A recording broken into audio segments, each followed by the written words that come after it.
Lunar Snake Trophy season number 6. We are in the group stage and we have Komodo going at it versus Carstensz. Carstensz, who played honestly quite well in the last series that we did see them. I mean, they did or rather do have quite a few roster changes, and I have to say those roster changes certainly make them seem pretty good. Not to take anything away from the players that are no longer there with them. I mean, Krish is still playing in the tournament. He's now with Yasho 123. Although in a different role, you know, Essen isn't here though in the tournament. Those were the former players of Carstensz, but now Hard L, Saime, Tsukimoto, these players are with the Indonesian organization. And I can't wait to see what Dreamersal has to offer on that carry position.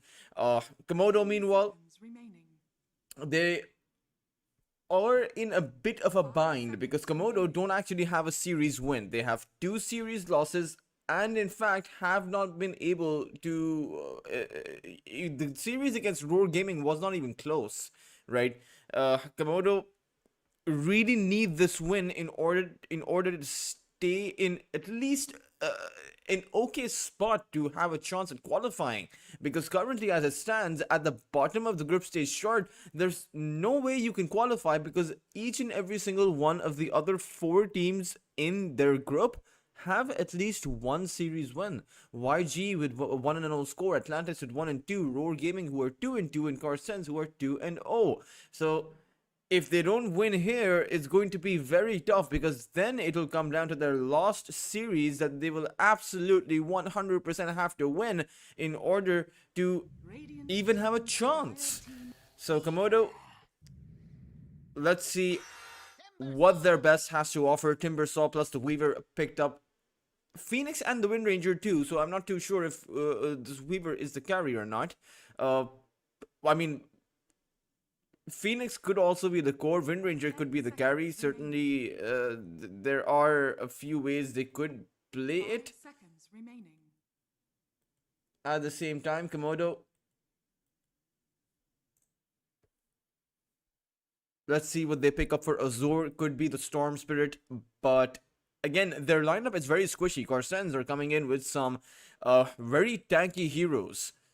Living Armor coming in from the Treant Protector, Tiny, who naturally has a very high HP pool, and the Razor, who will most likely have those auras and maybe even that Guardian Greaves up, which will probably be difficult to take down. But Komodo, they do have the Treant Protector, they do have the, you know, the Tree Cutter, the Lumberjack, it's the Timbersaw, which is pretty good at dealing with the Treant Protector and the Tiny. Even though the Timbersaw may not be that good against the Razor, probably good against the other heroes that Carstensz have picked up, and is very good against melee lineups. Now, I wonder if Carstensz play a mid-Tiny, Komodo could run this Timbersaw down that mid lane and just essentially win the lane against the Tiny. But it's still, you know, Komodo do have that flex potential. I'm still not sure which hero is going to be playing which. This Phoenix could be a core. So too could the Weaver, so too could the Wind Ranger. It just depends on how they want to play it. I do believe that we did see a Wind Ranger as a support recently. That was by Atlantis, not by Komodo. So I've yet to see.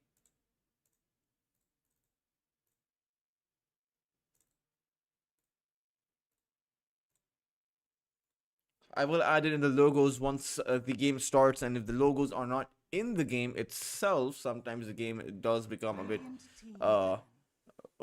you know, bugged in that sense. Huskar banned out by Carstensz. There have been quite a few moments where, you know, a lost pick Huskar has got a team off guard. In fact, I was casting a game very recently where that actually happened and took place. Komodo banned out that Ember Spirit as Carstensz.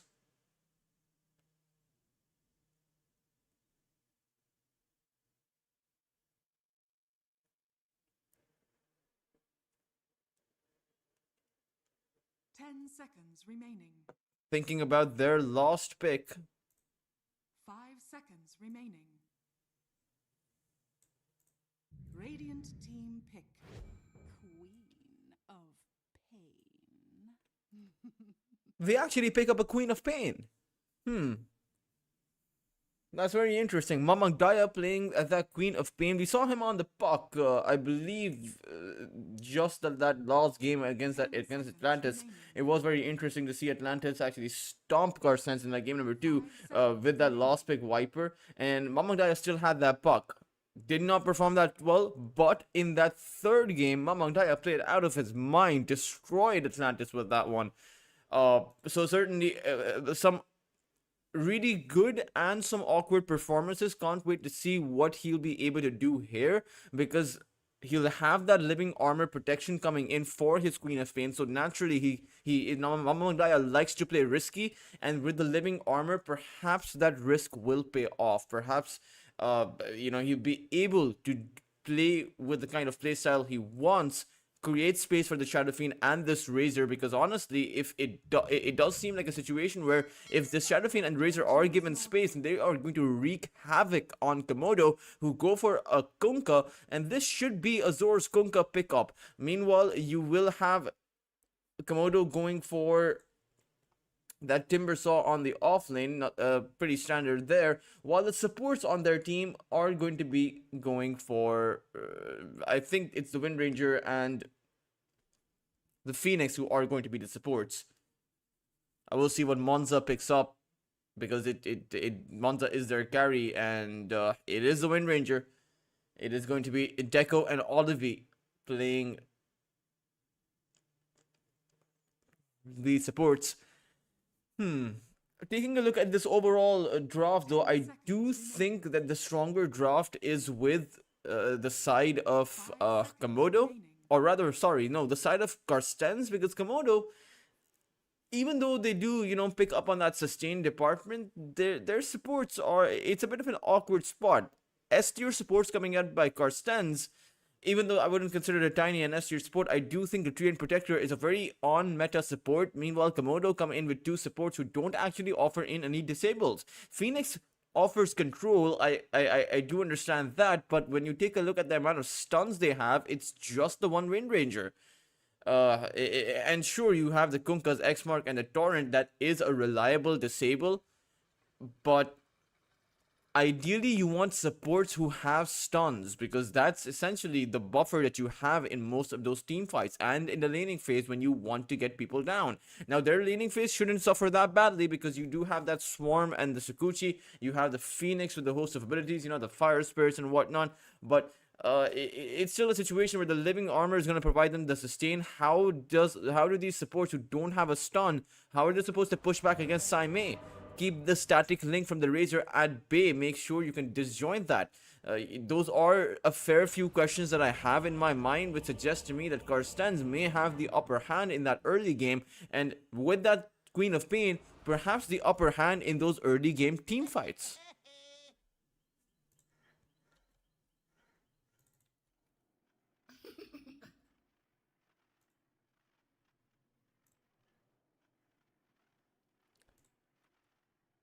Game will be paused, but we should resume into it shortly.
It is the viewer, either Deco or Olivi, disconnected.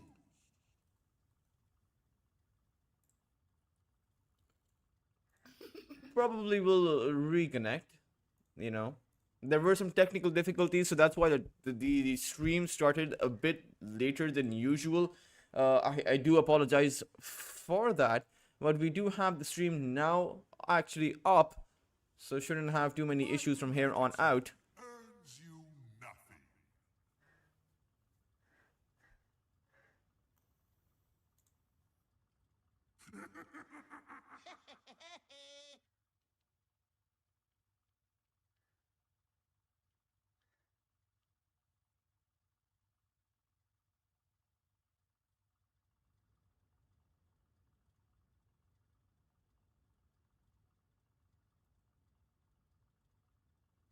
Hmm. I laugh when you cry. You look confused. I like the fact that Saime is still playing his own game of Dota. You know, he's throwing out the voice lines. He's having a bit of fun. Meanwhile, Leon is having his bit of fun too. He's sending out the tips for his own to his own allies. So even though the game is paused, these players certainly do find ways to keep us entertained.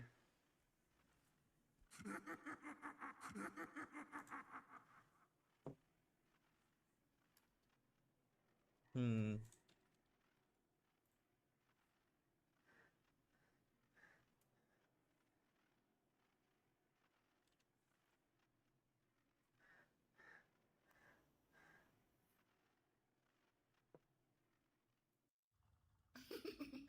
I will talk about the laning phase once the game actually resumes.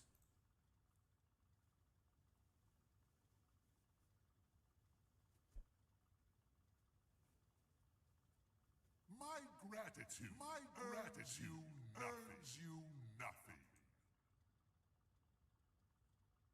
There is a bit of an internet problem, as Olivi, or rather Leon, does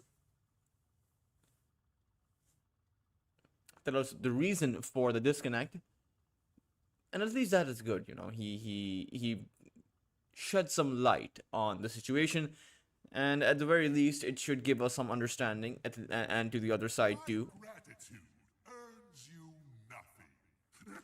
I love how Saime's hero is also just spamming out the Razor's voice lines for us that we can hear. And this is a very unique thing in Dota. While the game is paused, the heroes they constantly send out their voice lines. They you know is either the laughter voice line they have or just on any of the other voice lines that you can hear in the background while the game is paused. It's pretty interesting to hear. And I do think that the voice lines in Dota, you know, they're much better than most of the like. You don't have this kind of thing, right? Even with, for example, this Tundra Esports voice line Ramong Daya just sent out, such a thing does not exist in probably any other game out there. It's not there in CS2. It's not there in uh, League of Legends. It's not there in any other MOBA, any other mobile MOBA, any other uh, competitive esport title out there. I'm not sure about Overwatch and you know games like that. Marvel Rivals. I don't know if it exists in that, but I know that I know I've seen a fair bit of CS2. I've seen a fair bit of other esports, but this is unique to the game. There are a lot of elements in Dota 2 that are unique to That's what happens when I rush. the game itself.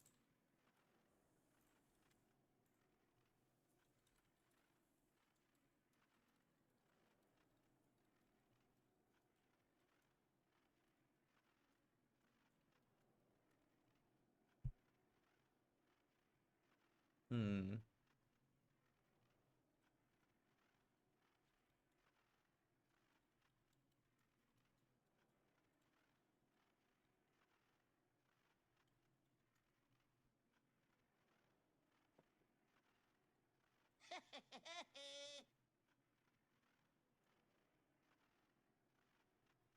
My gratitude.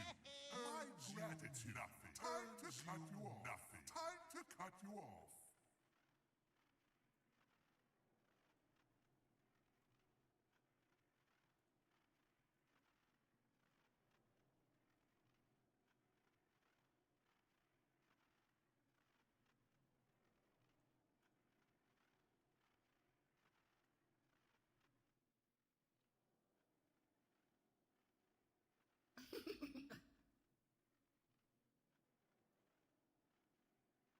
Hmm.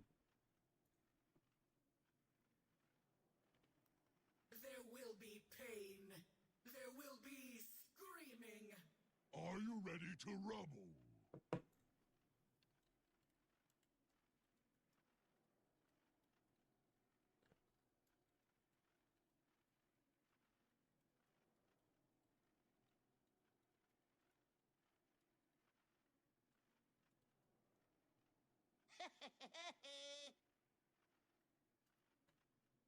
They are logging in now.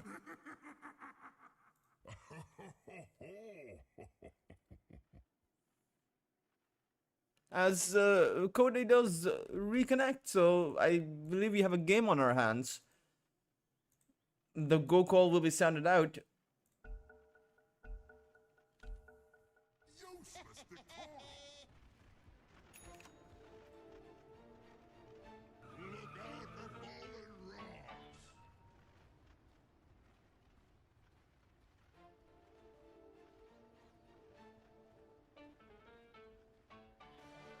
Hmm.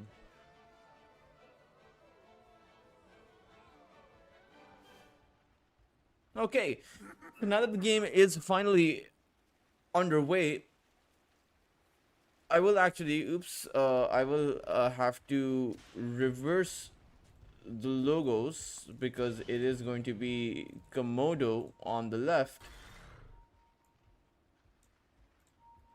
and it's going to be Carstensz on the right, or rather Komodo on the Radiant side, and it's going to be Carstensz on the Dire. 30 seconds. Of course, the in-game being so wonky is the reason why I have to add it in from my end, so sometimes it isn't a perfect assembly, but getting it done before the game actually starts, or rather before the horn is actually blown, as should be just be 2 and 2 bounty runes each. But as I said, as Saimei, he is postured aggressively. Azor will walk forward though, and with the swarm coming out, Saimei doesn't feel confident to actually go for the bounty. It will be 2 and 2 bounty runes at the end of the day. Monza as well as Azor pick it up for Komodo. Meanwhile,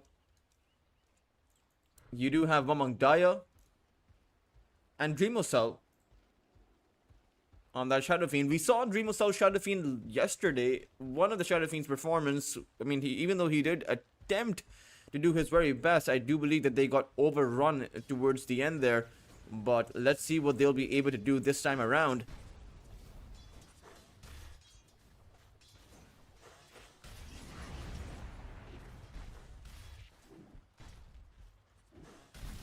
It's the Weaver who... Hardell does take in a bit of damage, and I suppose the Swarm is a great ability to actually catch out that Tree and Protector with. But again, once you go Invis, the Tree and Protector can't exactly do much. Or rather, the Weaver's Swarm can't exactly do much. It's a sentry board that will get taken out, and in this lane, since there is no stun, there's no real way to set up for Leon or for this Timbersaw. The Shadow Fiend as well as the Tree and Protector should probably just be safe, and with the Living Armor kicking in, even if Leon wants to go in to take out Dreamocell, it's probably going to be a very hard thing to do. They might just need the Phoenix to show up here. But speaking of the Phoenix, leaving this lane, leaving Monza alone is going to be so rough because you have a Razor and you have that Tiny. Speaking of the Razor, he gets hit by a Shackle, but Saimei, he's able to throw up that Plasma Field. It's the Phoenix who actually wants to go in, and it's going to be first blood. Monza will be able to grab the kill. And even on that top side, it is going to be Hard L that goes down. The Timbersaw able to take out the tree. And they don't call him the robotic lumberjack for nothing. Two heroes falling back to back for the side of Carstensz. Not exactly the start they would have hoped for. As over on that mid side, it should be a lane and Mamang Daya will win, right? Queen of Pain versus Kunkka. It's a Queen of Pain dominates most melee heroes out there, as Azor seems to be doing super well for now. 14 lost hits, well above the Queen of Pain. Although this is where things will get harder because of that level 2 Shadow Strike kicking in for Mamang Daya.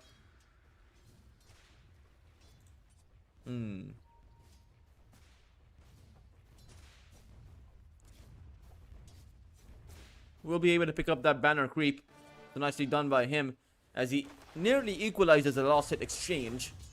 But I'm curious to see how this Timbersaw will stack up. I mean, you did get a kill, but at the end of the day, it's not a kill on that Shadow Fiend, and he is farming away essentially free lost hits, because with the Soul's damage coming in, it's the Weaver and the Timbersaw can't contest the lost hits, and if you can't push back at the Shadow Fiend, he's just going to continue to farm up. Towards that top bot lane, Sai Mei finally able to get a return kill, able to find some revenge for his earlier death. Doesn't actually have that static link up, as Monza is playing with the Tangled Facet, so doesn't have the kill shot, but we saw just how much damage you can get from that Shackle Shot Facet if you're able to land it. The bonus damage certainly coming in handy. Plus 35 with just that level 2 Shackle Shot at the level 3 mark. So it is, you know, you have the Razor static link, but then you have Monza with the Shackle Shot additional damage, and I do believe that it equalizes, at least in the laning phase, at least when the Razor can't exactly drain the attack damage that fast, or that effectively.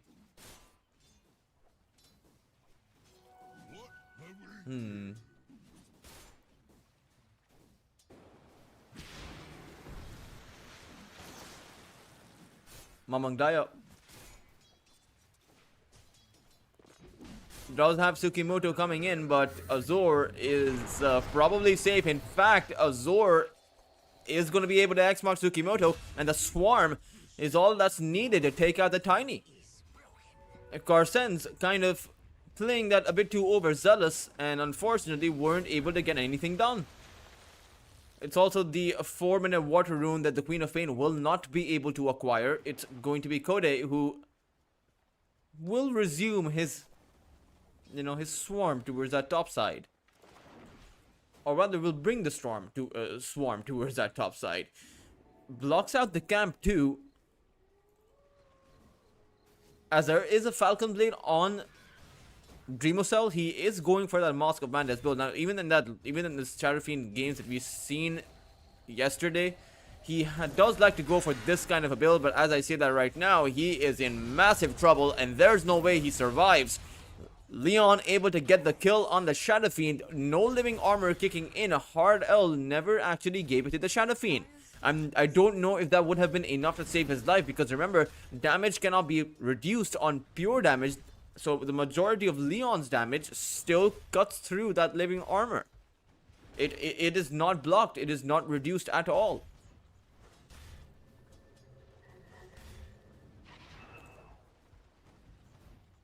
Kode, or rather both supports here, eyeing down that Shadow Fiend. It's a 70-second cooldown remaining on his teleport, and they really want to take him down. It's a Geminate attack that will make sure the courier falls, though, as the Phoenix goes in forward. Swarm is unleashed too, as the Timbersaw goes in but misses the Whirling Death. That means it'll be Dreamocell who'll be able to get the kill on the Phoenix instead, as Tsukimoto teleports in, unable to land the stun, but they've already done the damage. It's Dreamocell who has been able to acquire a kill. And again, now it's going to be Leon who is in big trouble. He's that second raise, third raise, and Leon will go down as well. 2 kills coming out for the side of Carstensz from what was supposed to be Komodo's move on the Shadow Fiend. So their greed did not pay off. In fact, it actually gave the Shadow Fiend his recovery. towards that top side. Saime once again going for a teleport. This time around, it will be possible, but unfortunately, it was at a 7-minute mark. So the Shrine of Wisdom has to be defended by someone. It will be by Mamang Daya, who will come in. Actually picks up the Shrine of Wisdom on the mid Queen of Pain, so this will be a very early level 7 for him. Meanwhile, Azor isn't that far behind compared to the Queen of Pain. I think that Carstenz's supports are going to struggle with the fact that they aren't able to get the experience here. I mean, Hardell, he's almost at the level 5 mark. Tsukimoto is also almost at the level 5 mark. So it's not all that bad, I suppose, for the side of Carstensz. Their supports are doing pretty much okay.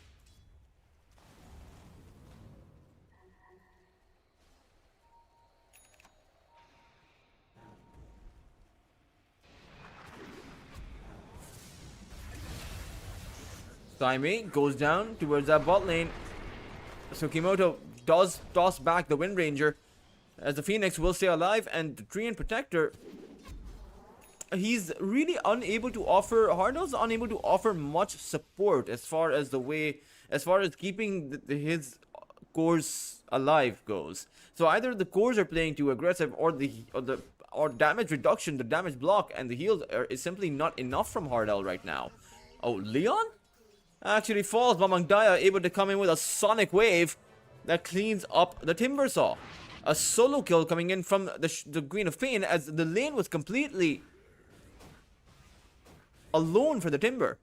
He would have been able to farm up uncontested, but what a great play coming in by Carstensz. They back out from the Shadow Fiend. He farms the jungle while the Queen of Pain comes in to get a kill on the Timber instead. As it will be a kill for Monza. One more head should do the trick. The shackle shot additional damage is just too much any single time you're caught in with it.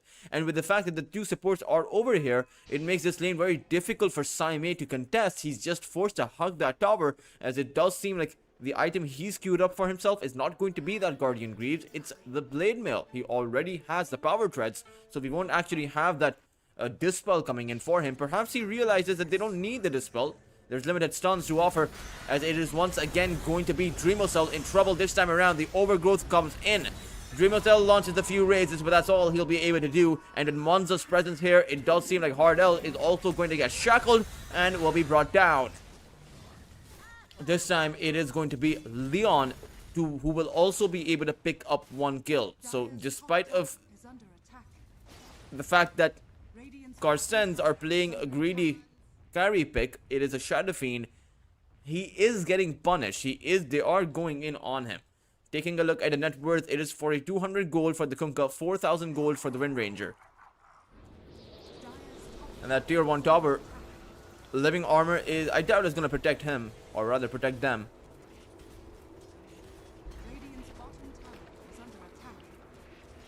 Tower is going to go down.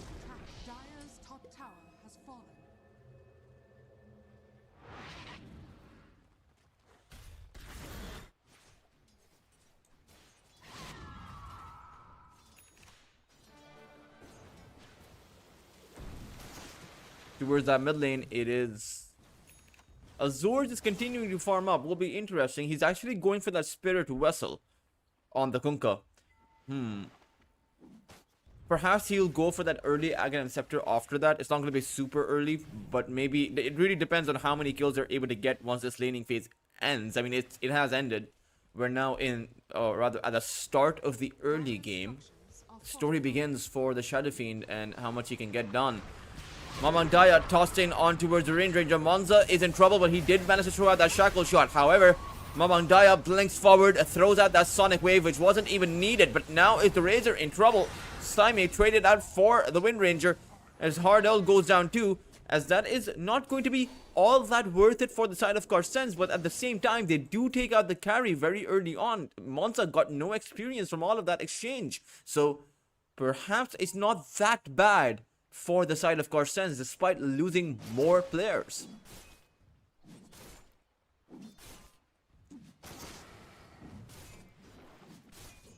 Radiant's middle tower is under attack.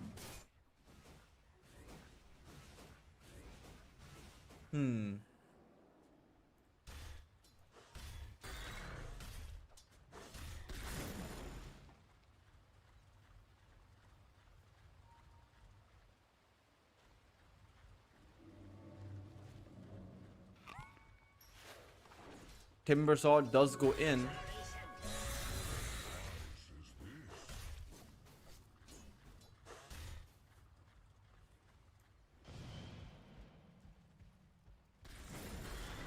Shadow Fiend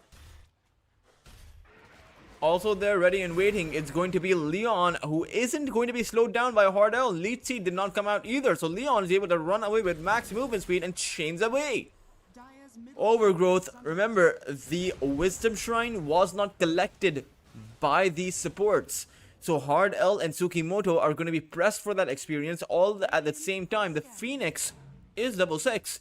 So too is the Weaver. Sure, the time lapse doesn't actually help them get kills. The time lapse is purely a defensive ability, but the Phoenix Egg is certainly going to help them. At the same time, you don't have an Overgrowth on the side of Carstensz, so you need to be able to get that one, because it is one of the only stuns you have apart from that Tiny, and without the Overgrowth, getting a kill on Leon is going to be hard now. He has a lot of survivability. He's actually going for that Pipe of Insight as his very first item. He's not going for the Kaya or any kind of aggressive damage dealing based item. It's Saime held in by that X mark. He'll be brought back for that Torrent. The power, or rather the Focus Fire, comes out by Monza. And it will be the Phoenix who will be able to pick up the kill. Not exactly ideal, but the fact is, you keep shutting down that Razor. He has died for the 4th time now, and despite of having that Blade Mail up, despite of having that farm, is really not having a good time. Dire's bottom tower is under attack. Dreamosel, though, he is, despite of being a target for so many of these pick-off attempts, he is still at the very top of the network chart. So it's these level 4 Razors that are kicking in. He can essentially farm up really quickly at a pace that the Wind Ranger cannot match, because the Wind Ranger is just forced to, you know, take out a creep one by one. And in fact does not have that power shot, because he did go for the entangled facet, so it's going to be a 4-0-4 build. Maybe doesn't even skill up the power shot. That is at least one way that a lot of pro players do go for. I think as far as OG is concerned, they don't go for the power shot skill up either, at least when they're playing with this facet. Another Focus Fire. Tsukimoto is as good as dead, throws out that Avalanche but cannot actually do anything. It's a full 5 from Komodo, who are here. Saime is not going to get slowed down for that eventual X mark. Saime should be able to make it out. As I say that, Jean, or rather Leon, he does go in, slows down Saime for that eventual X mark, and the ghost ship is going to land. It'll be the Weaver who will be able to pick up the kill, and actually is on a killing spree. So even though their cores are not getting these kills, they're still able to take down the opposing cores. And their supports are doing very well for themselves. Level 8 on the Phoenix, while Tsukimoto, as well as that Treant Protector, they're not that far up. This is actually a pretty good state of the game for the side of Komodo, as Mamongdaya also has his vessel up. But outside of the few moves that we've seen Mamongdaya make, he doesn't actually have too many kills or too many assists. He's literally made only 2 rotations so far that have worked out. Tsukimoto's going to come in for the toss back into the Requiem. Great setup coming in for Dreamosel. He'll be able to get the kill there, essentially take away all of these creeps, and with the high amount of attack damage that Shadow Fiend possesses, he'll be able to take this tier 1 tower down. Doesn't seem like anyone's going to be able to come to defend this tower, as it was a pretty darn good setup. Weaver is going to come in to do what little he can, but I don't think he wanted to contest against the Shadow Fiend. Oh, Phoenix, this egg is not going to land. The Mask of Madness activated by that Shadow Fiend. Dreamosel will take out the egg. A killing spree goes his way, as a Tidebringer from Azor with that amplified damage, enough to take out Tsukimoto, although the trade not really worth it for the side of Komodo. I think it's going to be Carstensz who are very happy with that. At the same time, Mamongdaya is going to go down, and that essentially means Komodo equalize the trade. And even Saime, who comes in with the Blade Mail from the Razor, doesn't actually stack up against the 4. Outnumbered, and in the end, Blade Mail or no Blade Mail, he was never going to survive.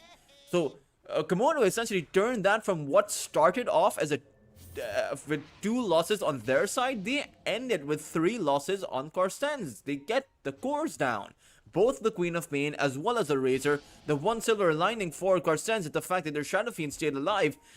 So he, in fact, got a kill on the Phoenix Egg. He got the kill on the Timber Saw towards that top lane, and he was able to make it out towards that bot side. So it's not all that bad. It's okay for the side of Carstensz, but truly, Azure is doing very well. 1800 gold with that Kunkka, can go for that Aghanim Scepter. Tiny Airlines bringing in heroes left, right, and center. Tsukimoto does have that Blink Dagger, so you know, we can't say that the Tiny is not, or rather does not have his farm. He has the one item that he needs, as again Leon is going to end up eating that Requiem. It's Tiny Airlines bringing a parcel with quick delivery, or rather same day delivery. It's the Lumberjack. It's the mechanical Lumberjack. Again, another toss-up. These plays, Tsukimoto is creating quite the space for his team. Able to, time and time again, find these openings that Komodo honestly should be careful of. But despite of the fact that they know Tsukimoto has a Blink Dagger, he's essentially been able to get 3 kills from it right off the bat, which is probably the most effective use of a support's Blink Dagger as it can get. Radiant's middle tower is under attack. Dire's top tower is under attack.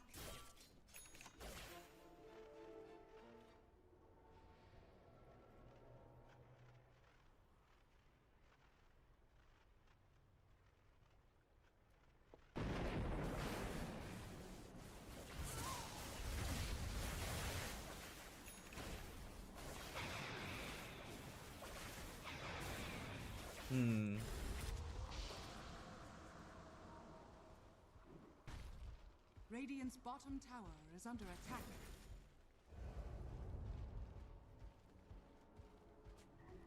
Dire are scanning. Radiant are scanning.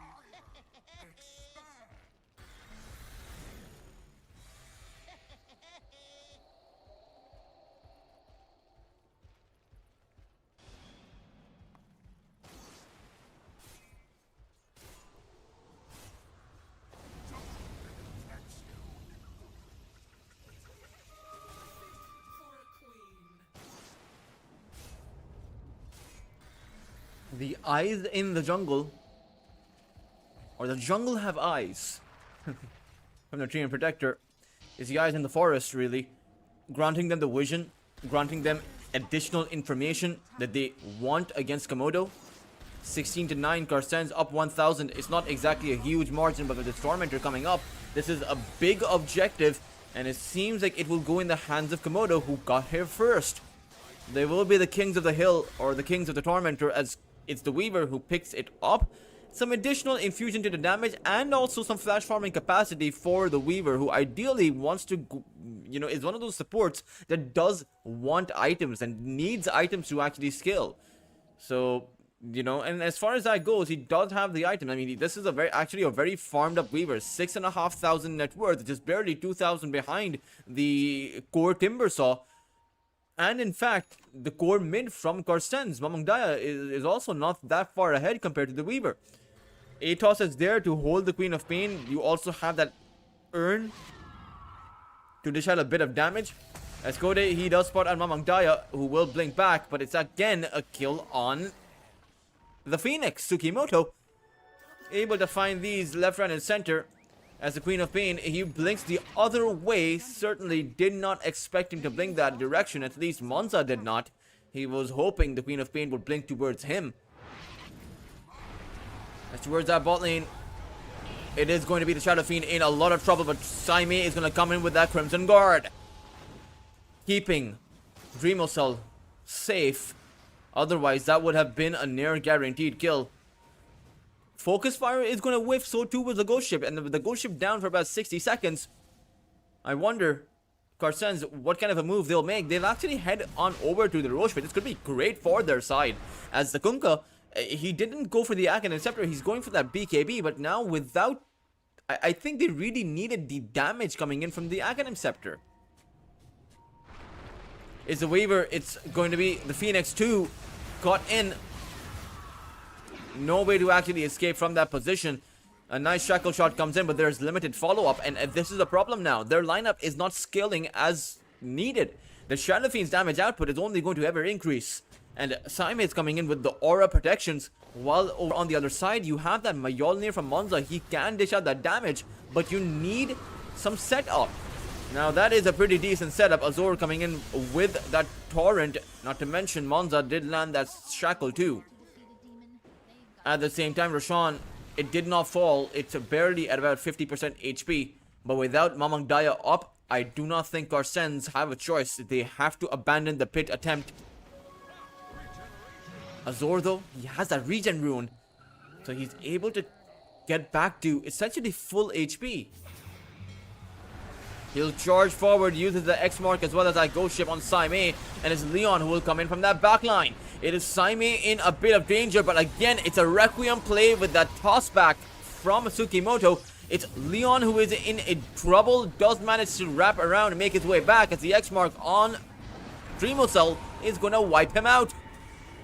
Hardell now the one in trouble. This Freedom Protector is dead to rights. As towards that backline, it is going to be Leon who falls. So it is a 2-for-1. Mamang Daya is back in the game. And at the very least, even though they do lose Dreamocell, they do lose their Shadow Fiend, they still live to fight yet another day. Still live to fight for Roshan. Saime, probably a very difficult target to take down. Avalanche comes in. The Phoenix will be going out without being able to pop that egg. Weaver able to find the kill on Saime and able to pick up all of that experience. Almost has an entire use built up on this Weaver. A very back and forth chaotic team fight. In the end, I'm not even sure who it favors, but for sure the majority of that team fight favored Komodo. They took out the Shadow Fiend from the very get-go. Or rather, they took out Mamang Daya from the very get-go, and then they took out the Shadow Fiend. So, the losses did not stop for Carstensz. They lost their Korean Protector, their Razor next. Only Tataini actually made it out of that entire team fight alive. And when you take a look at the kind of losses Komodo had to face, sure, they did lose their Timber, they did lose their Phoenix, but Monza stayed alive the entire time. He's 5-1-7. He's inching closer to that BKB. We'll have it in the next few minutes. So this Wind Ranger will not have much to fear in the way of magical damage coming in. He can essentially go for a focus fire play on the Shadow Fiend, take out Dreamocell, or maybe even go for a focus fire play on Saime and take out the Razor. I believe the 9 seconds that he'll have off that focus fire with that debuff immunity kicking in should be enough.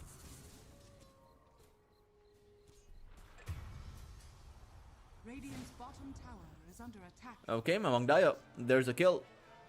As that's why the Razor did not go for the Guardian Greaves. It's Mamang Daya who went for the Greaves instead.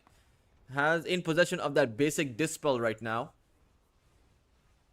I don't think you can Dispel it with a Shackle Shot.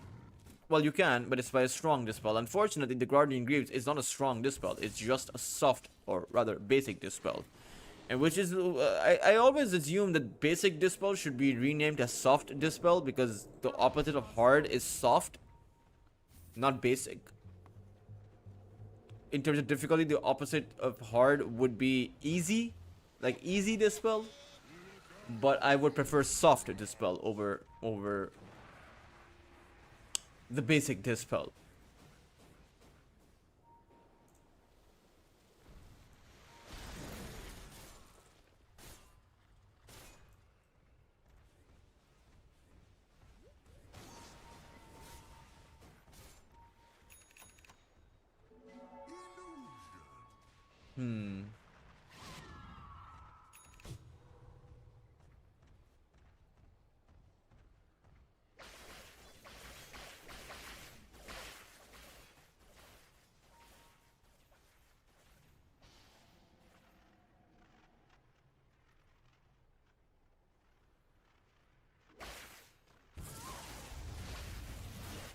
Saime does have that BKB.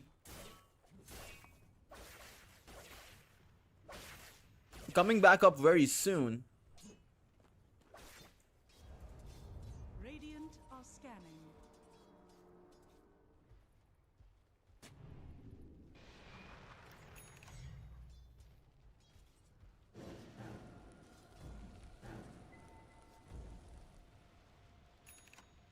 as the Phoenix Dire's bottom tower is under attack. almost has the shard, Dire are scanning. or rather, it's a Blink Dagger coming in for the Treant Protector. Hardell will have that Blink Overgrowth play. And alongside the Eyes of the Forest, this makes the tier 2 approaches very difficult because you never know if you're walking inside of vision unless you're carrying a gem on your lineup, which to be fair doesn't currently actually exist. Now there's a whole lot of utility available for the side of Komodo. I mean, they have the use, the Atos on that Weaver, they have the Pipe on Leon, they have Azor has that BKB, and also has that Vessel. Solar Crest for the Phoenix, and of course the BKB for Monza. This is a lineup that is now fully ready to fight, and I'm not sure what the passiveness is all about. They're still going to continue to farm up, and I do believe they should be going for a Smoke of Deceit play. Perhaps they want to find the additional farm on Leon. He's very close to that Lotus. As Tsukimoto, quite clearly, he is looking for a kill. Wasn't able to find a target for that tossback, but has a bit of utility himself with that Force Off now added into his pool. It's a BKB up for Saime, as Dreamosel also has his BKB. So both teams actually coming out with multiple BKBs.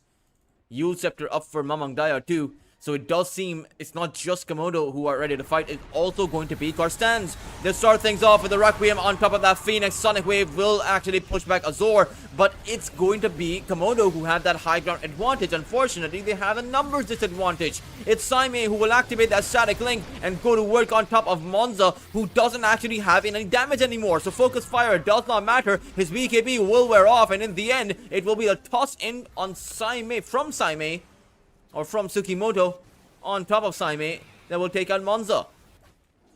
The rest of Komodo will disengage, but in the end, that is an undisputable win for the side of Carstensz. They come out with a 3,000 net worth advantage at the end of that fight, and will also be able to take out Roshan.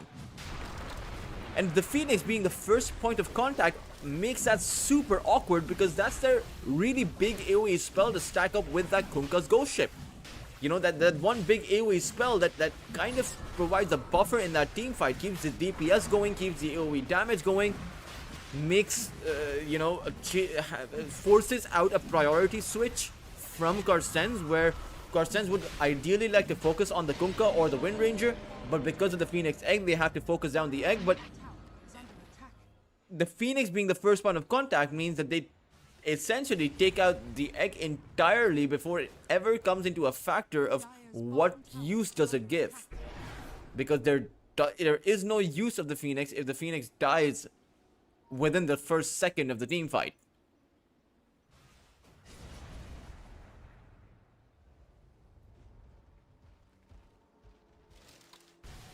Dire are scanning.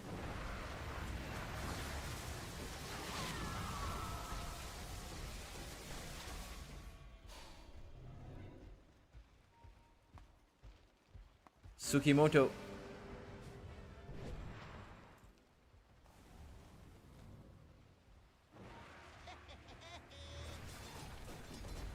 able to pick up the shard.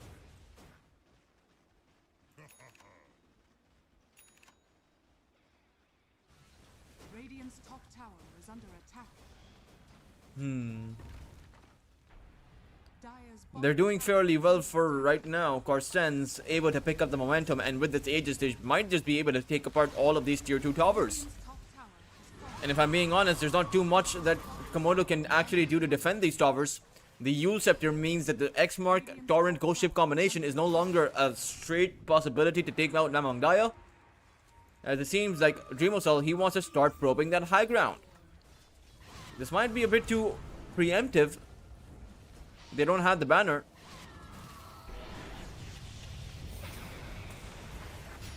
Living armor though means that Dreamosel can continue to stack up while Saime drops down that Crimson Guard. Dire's structures are fortified. Is forced around by his team, but in the end, this tower should be going down. I mean, there's not too much they can do there. Tidal Wave is gonna bring Dreamocell inside of the base, but he has that Aegis. You have to remember that. So he is probably not the ideal target for Komodo to focus on. It does seem like Carstensz will go back because they want to take out the tier 2 tower towards that mid lane. No glyph available for the side of Komodo means this tower is most likely going to fall without too much of a fight coming in from Komodo. They want to save their resources for that high ground defense, which is inevitable to actually come because 2.5 minutes on that Aegis is plenty of time. Mamang Daya's already pushing out that bot lane, eventually for the push on the tier 2 towards that bot side.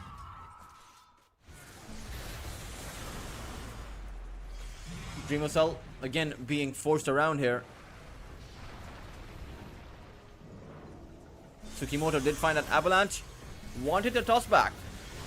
As Mamang Daya, he's back in towards this bot lane position. It's going to be Leon in a world of trouble. Focus Fire not really doing much. It does bring the Shadow Fiend low, but the Requiem and the Hurricane Pike keeps him safe, and Monza has now gone down. Komodo lose their carry. They also lose their offlaner, and their lineup is crumbling. Saime does get sent up into the air.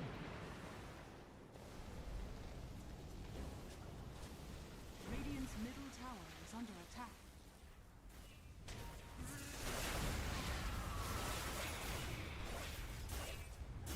Radiant's top barracks are under attack. Kunkka toss back. The only core that is still standing for Komodo has to activate his BKB. However, the damage has been done.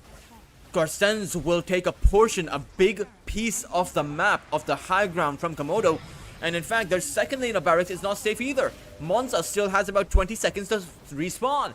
And that should be enough time to take out this second lane of at least the second tier 3s. But it might just be more if they keep on losing their heroes. The Phoenix Egg forced out right now. It will push back Carstensz ever so slightly as Tsukimoto does go down. But it's 40 seconds on that Aegis. Dreamocell wants to hold his position. Just keep on dishing out the hits. But Monza, he has respawned into this. And I think Dreamocell has to get back. Focus Fire comes out on towards that Shadow Fiend. But now Mamang Daya, he comes in with a Sonic Wave. Azor is going to take a bow.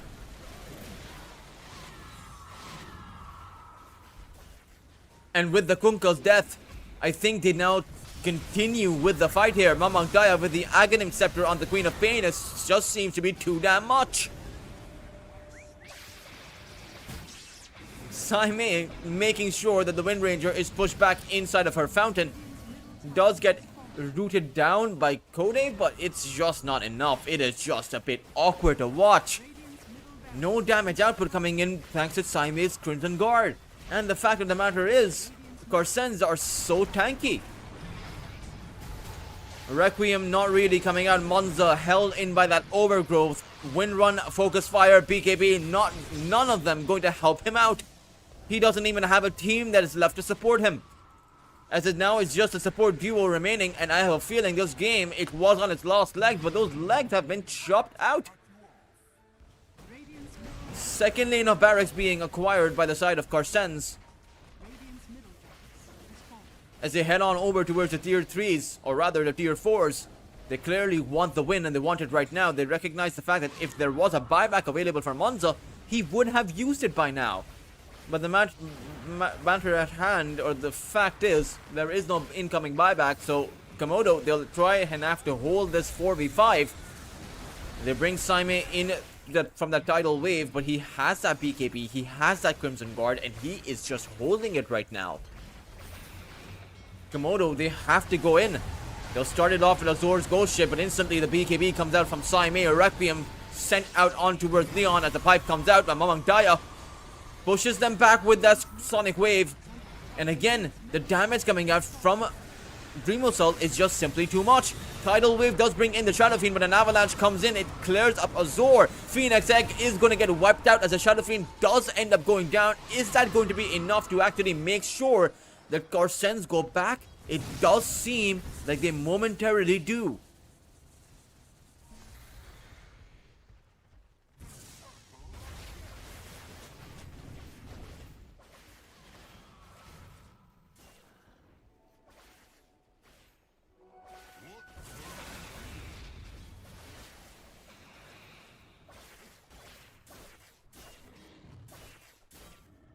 Hmm.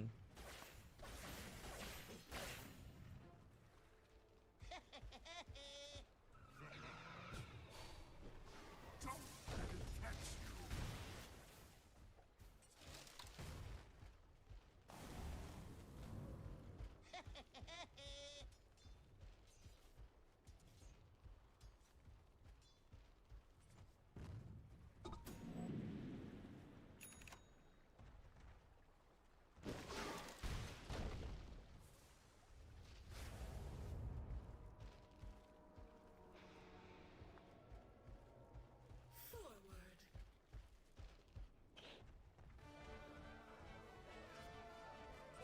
Radiant's bottom tower is under attack.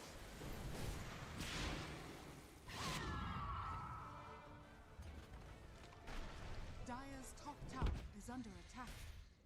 Radiant's bottom It does tower seem is like under attack. Komodo will be forced to make their last stand by the when finally Carstensz decide to go for that last high ground. And it does seem like they are building up to it, but Dreamosol, maybe he wants to farm up for his Daedalus. Who knows? I mean, he has that MKB, but no, he's gonna teleport towards that bot lane, and it does seem like he's gonna be able to clear up this triangle and then make his way towards that bot lane push. But as I say that, he is going towards that mid lane. I mean, if he wants to farm up for his Daedalus, that's not too bad, considering the fact he's only about 1,000 or so gold away from it. Now just needs his Demon Edge. Top tower is under attack. So around 1,000 gold, or 800 gold really. Or no, it is 1,000 gold. It's 950 gold to be exact.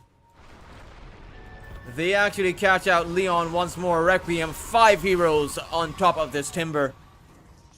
And where it looked like once upon a time Leon was ripping apart that top lane, he is now getting ripped apart instead. Roshan will roar. It will send out the signal, but Komodo are just in an awkward spot. 4v5 Roshan contest without their offlaner is never going to work, and they know it. They will have to abandon the cause for that Aegis, as it will be in the hands of that Shadow Fiend, Dreamosol, who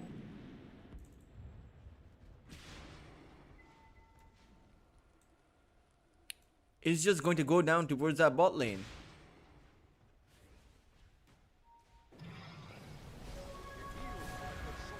Radiant's bottom tower is under attack. Tier 0 tower is being probed. Glyph will come out. They do manage to use the X mark on the Tiny, but he uses the Yules. Tidal Wave comes out on towards Saime, but he has the Assault Cuirass, so I would be surprised if they even can bring him down low. Living Armor on the Shadow Fiend, and this is just rough. Mamang Daya blinks in, throws out the Shadow Strikes to apply that debuff first, and now it's a 3-man avalanche. Azur's BKB will be forced out, and it's an overgrowth that comes in. Komodo held in place, but the focus fire is doing quite a bit. It will be the first life of the Shadow Fiend taken out, but Saime, they haven't dealt with the Razor. Another tidal wave coming out, and this time the raise is this time the damage is just simply too much. Komodo will lose their 2 most valuable cores, and it is just up to Azur alongside his support duo to make something happen. He brings in the Razor to the tidal wave, but Saime is able to reposition. It's Mega Creep being acquired by the side of Carstensz, as it's Dreamosol throwing out that Requiem, and now inside of the fountain they go. They want to rip apart Komodo where they feel safest, and they will be able to take out that last core. Azur will buy back though, and he will find that Shadow Fiend. In the end, Komodo do manage to hold on, but at what cost? This game is essentially over. Mega Creeps on the horizon,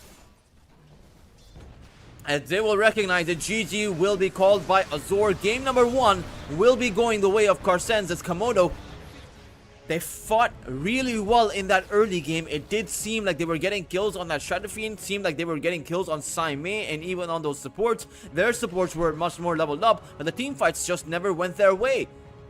When it finally came down to it, Dreamosol still found his farm on that Shadow Fiend. Mamang Daya found a recovery. Even Saime found the perfect recovery. After that Blade Mail, he got in that Crimson Guard in at a very early timing. And honestly, when Carstensz finally fully came together, they looked unstoppable. For Komodo though, they're gonna have to try and figure out a way to stop Carstensz, because Komodo are down 2 series and they really need a series win in order to have a decent chance at making it into the playoffs. Oh man, can they stop Carstensz? Who really knows? There have been a fair few great performances coming out by Komodo, but they will need to play at their very best.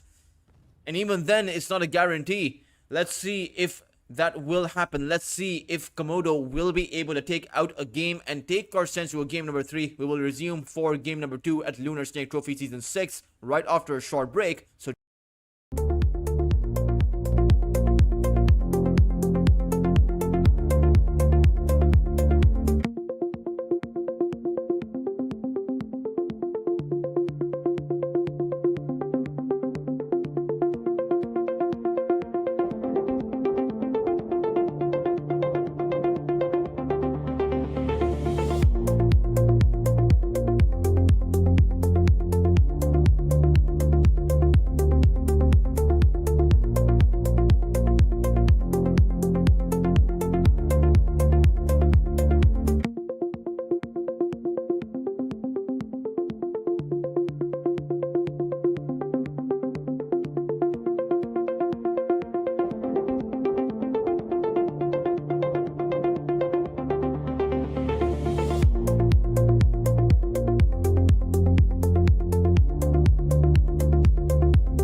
something that I'm curious about, because I'm taking a look at the lineup of Carstensz. They can close that gap very easily. That heavenly jump from the Zeus is not going to be able to keep him safe, especially not against the dead shot coming in from Tsukimoto, not from the snowball that can close that gap, or the axe with the battle hunger that can slow the Zeus down, or the biggest factor of them all, the Ember Spirit, who can essentially remnant on top of the Zeus and probably go for the Maid Slayer. I mean, the Maid Slayer, the Orchid, the Vessel, these are all such good items against the Zeus. And the Zeus doesn't actually have too much HP. So I'm not sure of what the game plan here is going to be from Azure. At the same time, Komodo, they can overwhelm Carstensz with just the sheer amount of magical damage they have.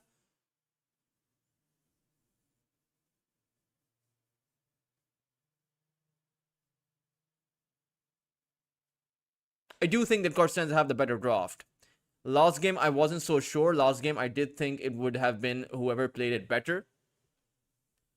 But this game, I just think that Komodo kind of seem to have boxed themselves into a corner. They could have gone for the tiny mid. They could have just picked up a separate support. They could have gone for more meta picks rather than going for something that is so niche and difficult to make, difficult to execute.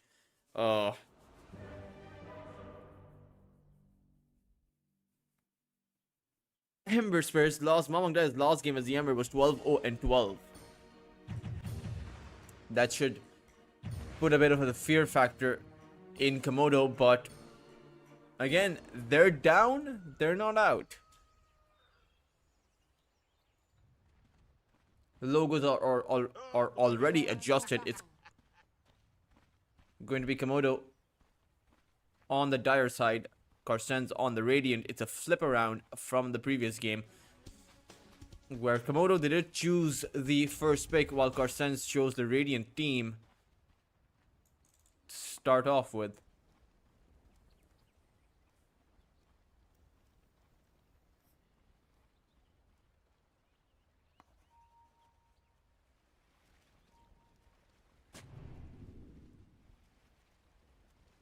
Hmm.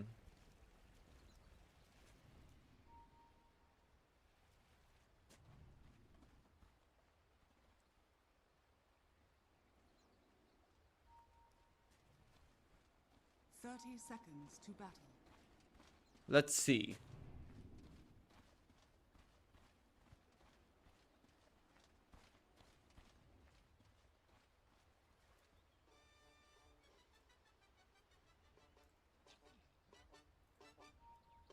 I wonder what skill build Mamang Dai will go for. Is it just going to be the Sleight of Fist Searing Chains combination, or is it going to be, you know, maximizing the Flame Guard because the Zeus comes in with magical damage?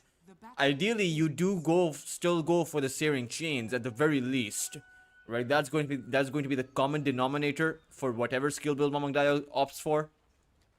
And we'll be interested to see whether or not he goes for the Maid Slayer, because normally where the Ember Spirit doesn't actually like to go for that, this is a pretty good game for it.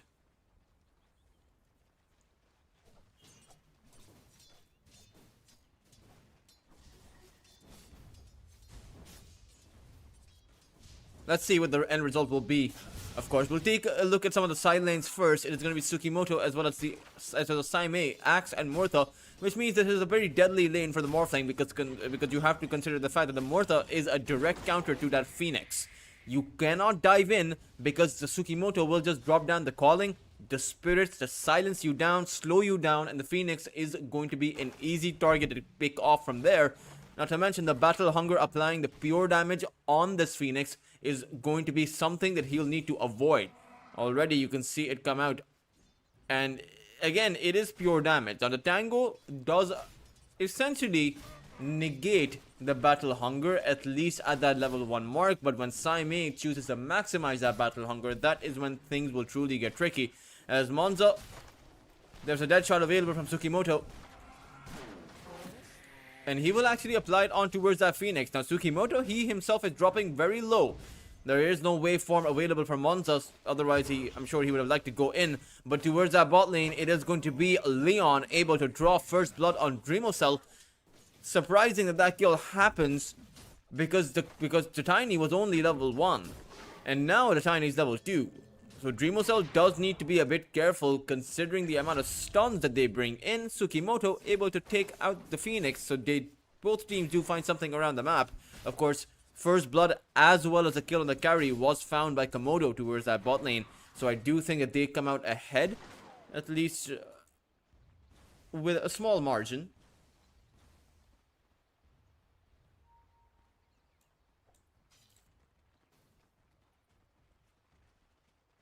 Tiny.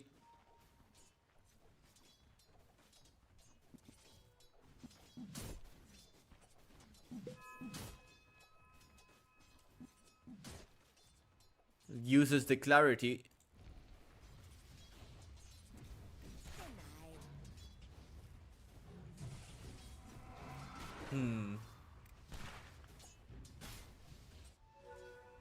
Azor does get pushed back, but you take a look at the last hits. Azor's doing pretty well. 15 CS, 4 denies against Mamang Daya, who only has about 10 CS to his name. Azor will get hit by the searing chains, and it does seem like Mamang Daya, he's going for the sleight of fist, and Azor, he's actually going to be able to push back Mamang Daya all the way back to his tier 1 tower. Sleight of fist will secure the creep. But towards that bot lane, it is going to be a shards play coming in on towards that Tiny. Tag team activated, but Hardell actually can't find anyone to hit. In fact, Hardell doesn't have the HP to survive. He is going to get skewered. Leon will not decide to go in as Dreamocell was holding the position. Tsukimoto again able to take out that Phoenix. Level 2 Battle Hunger now kicking in place, which deals a fair bit of damage coming in. 18 DPS per second, which means that the rate of the heal from the Tango is not going to protect you against that Battle Hunger. So the Phoenix, Tsukimoto, needs, or rather, the Phoenix needs to be a bit careful. You deserve nothing.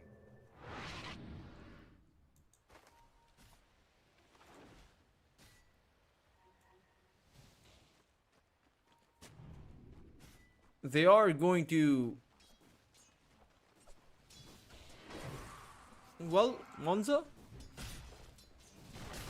That shot comes in. Monza dropping very low, but has the rate of strength adaptation, which will make sure he doesn't actually go down.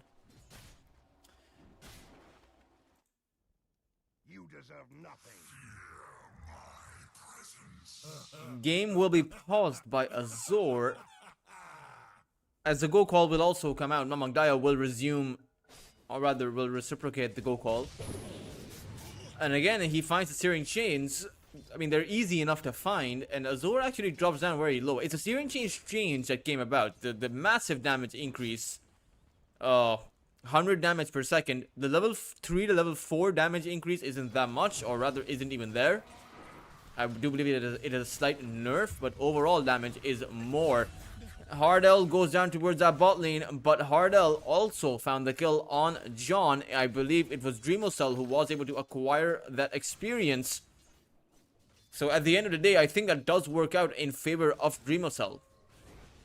I mean, you lose your offlaner for a support, but you give experience to the other your other side's carry, your opponent's carry, and that's definitely not going to be okay. Not that bad though. It's just a 3 for 2.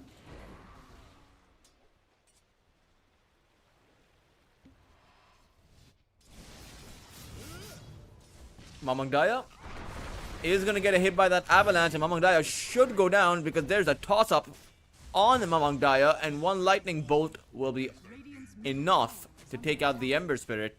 Fire versus lightning, as it turns out, is no match for the Zeus. Tsukimoto drops down that calling. Phoenix might actually go down for the 3rd time.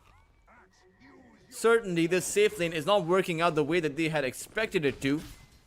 Monza may not actually be deterred all that much. He is farming up on that Morphling, but you cannot give away these many kills to that on your own safe lane. You need to play safe. If you can't get much done on the Phoenix towards that top side, perhaps it's time to think about making some other kind of a move. Perhaps make your play towards that bot lane where you do have that Mars and that Tiny, and you can take down that Shadow Fiend. Dreamocell is playing a very vulnerable hero. Right now, it does seem that the Mars is vulnerable himself. Dreamosel, though, not really going forward. Despite of having the additional raise, he'll actually abandon Hardel. And the Tusk will go down. Azor coming in with the Thunder God's Wrath. Does seem a bit, and that was a bit awkward. I think Dreamosel should have gone forward. I think he may have been able to get something done. Mamang Daya and Tsukimoto were looking for the Shrine of Wisdom play, but they realized that there are too many numbers present on this bot lane location, and they will go back. They are waiting for someone to show up though, but as it turns out, no one will. Tsukimoto will go back towards that bot lane to support Dreamosel, as he does. Shadow Fiend is in need of numbers here from his allies. Oh, Tsukimoto. Observer ward was planted down by Tsukimoto. He is the one in big trouble, and I think he's just dead. Drops down that calling to do what little he can, but in the end, turns out he could actually do quite a bit. He finds the deny on himself. Neutral creeps take him out, so that means 0 experience, 0 gold going the way of Komodo. But still, Saime, you know, we saw the impact he had on the Razor when he was able to bring in the auras. There seems to be a similar game because the Axe is essentially free farming. 56 CS on Saime. He'll in fact even be able to get a bit more. 62 now.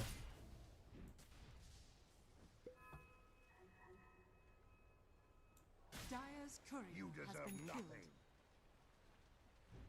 Radiant are scanning.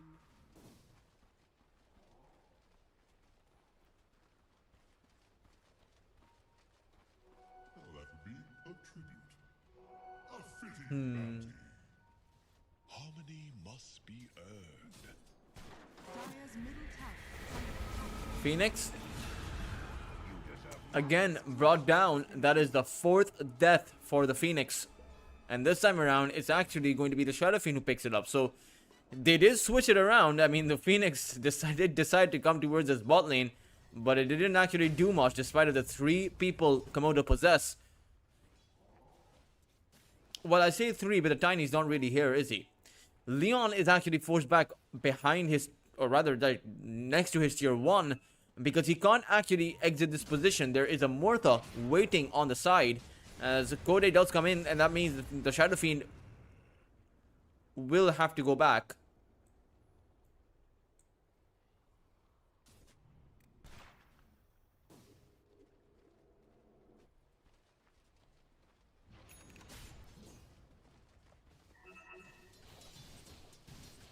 They want to make a play for Monza. Requiem is not going to come out. Monza, he still needs to be careful from that tag team. Shadow Fiend waiting for the Requiem. Saime holding that front line. The arena does finally come out, but is that lost raise coming in from Dreamosel able to finally clear up Monza? Saime may just go down, but he has that wand. Does pop it, but should fall. It's Leon to end up with a double kill. Dreamosel just went through the gate as he wants none of that extra bit of action. He got what he came for. He got the Morphling. And in the end, I think that is a bit of an even exchange. Sure, you do lose a 2, but your Shadow Fiend got the kill and he made it out. Now, the silver lining, and I think the advantage for Komodo, is the fact that they do have a farmed up Leon. Requiem does get sent out. It actually clips the Zeus too, fearing him back. Snowball lands on Leon and he will give up his life to the Shadow Fiend, who essentially has picked up a double kill. But now even Dreamosel is in trouble. He will fall to Azor, who is on a killing spree himself. And a Phoenix egg comes out. Tsukimoto cannot take out the egg by himself. In fact, Azor will be able to pick up a dominating streak. Finally, the Phoenix from Komodo coming in with impact. Ember Spirit Mamangdaya is going to come in though with a side of fist, as well as that snowball nearby. Hardel alongside Mamangdaya will be able to pick up the kill, but they're giving away way too much to Azor. He's now on a triple kill and a mega kill streak, and the Phoenix body blocks are coming in on towards Mamangdaya. Searing Chains are going to land on top of the Phoenix. Azor though needs to be careful. It is, however, a long range spear coming in by Leon that will clean up Mamangdaya. Komodo, not only do they fight back hard. Able to get so many kills in a situation where, honestly, Carstensz may have been able to play that just a little bit better instead of trying to brute force their way through. Towards that top lane, Monza in trouble. Saime is there. So too is Tiny. Throws out an avalanche.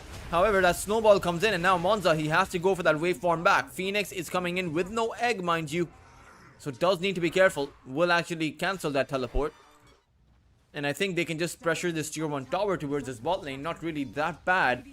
I think in the end, it is going to end up being a trade of towers. There's not really too much that either side can actually do about this.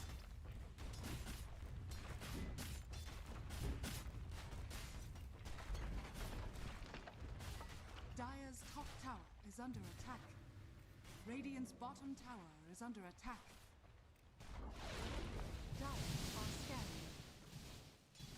Dire's top tower is under attack. Dire's top tower has fallen.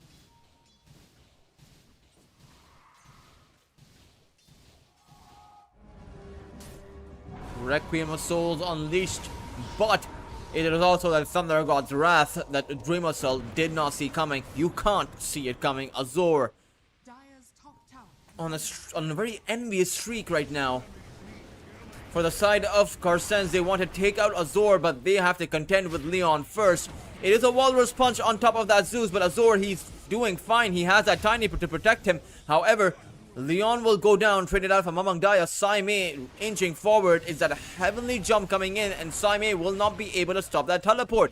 Meanwhile, Monza from that side able to come in, take out Tsukimoto. It's going to be Carstensz who are crumbling on this mid lane position. Saime the only one to remain standing on this mid lane. Dreamosel is nearby as well, but they don't actually have the battle hunger, or rather the Berserker Squall. Saime does skill it up now, but it did not come out in that fight. It did not hold or lock down anyone, and it does just seems that Komodo, they're able to dish out their spells free of cost.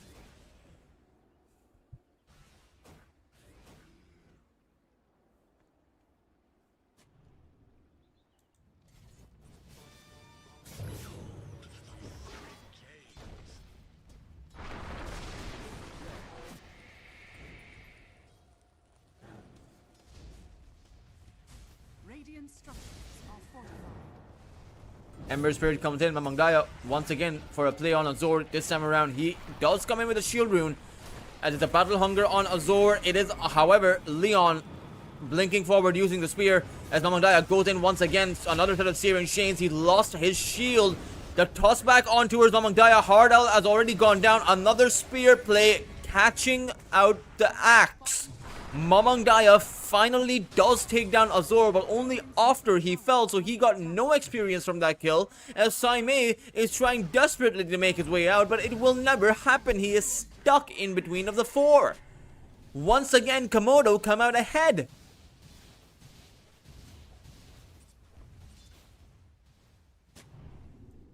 Radiant's middle tower is under attack.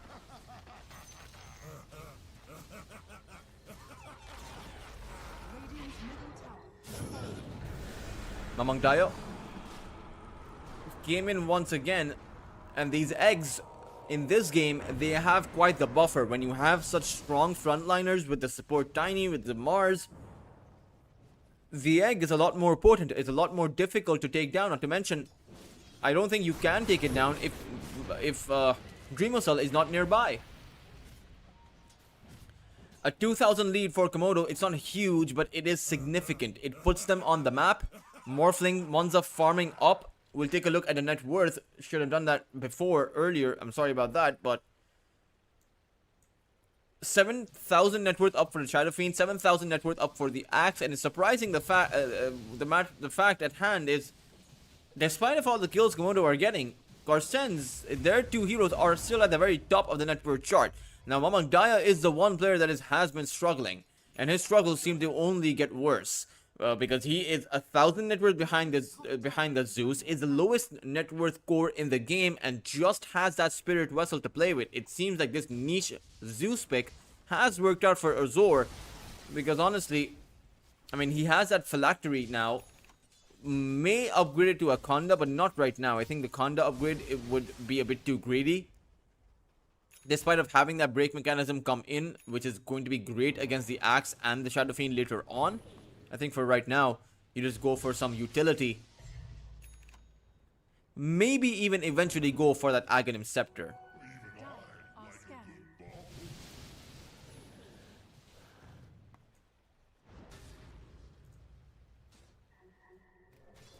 scanning. Tsukimoto. There's that toss back on the Mortha. Calling did come out. Azor, this is a pretty good initiation on top of him, but the Berserker's call, it actually missed. Mamang Daya still wants to go in. The death shot is not going to come in. Leon will, though, with the arena catching in the two, as it will be Carstensz who will lose both of their cores to Monza. The Morphling monstrosity able to take out. Oh, there's just too much gold being given out. And now Monza is at the very top of the network chart. And bad turns to worse. In fact, this is the worst case scenario. Dreamocell caught in. Azor will be able to pick up that kill, as Hard Hell will be the fourth casualty. No way to actually make it out of here. It is impossible. 4 heroes down right now.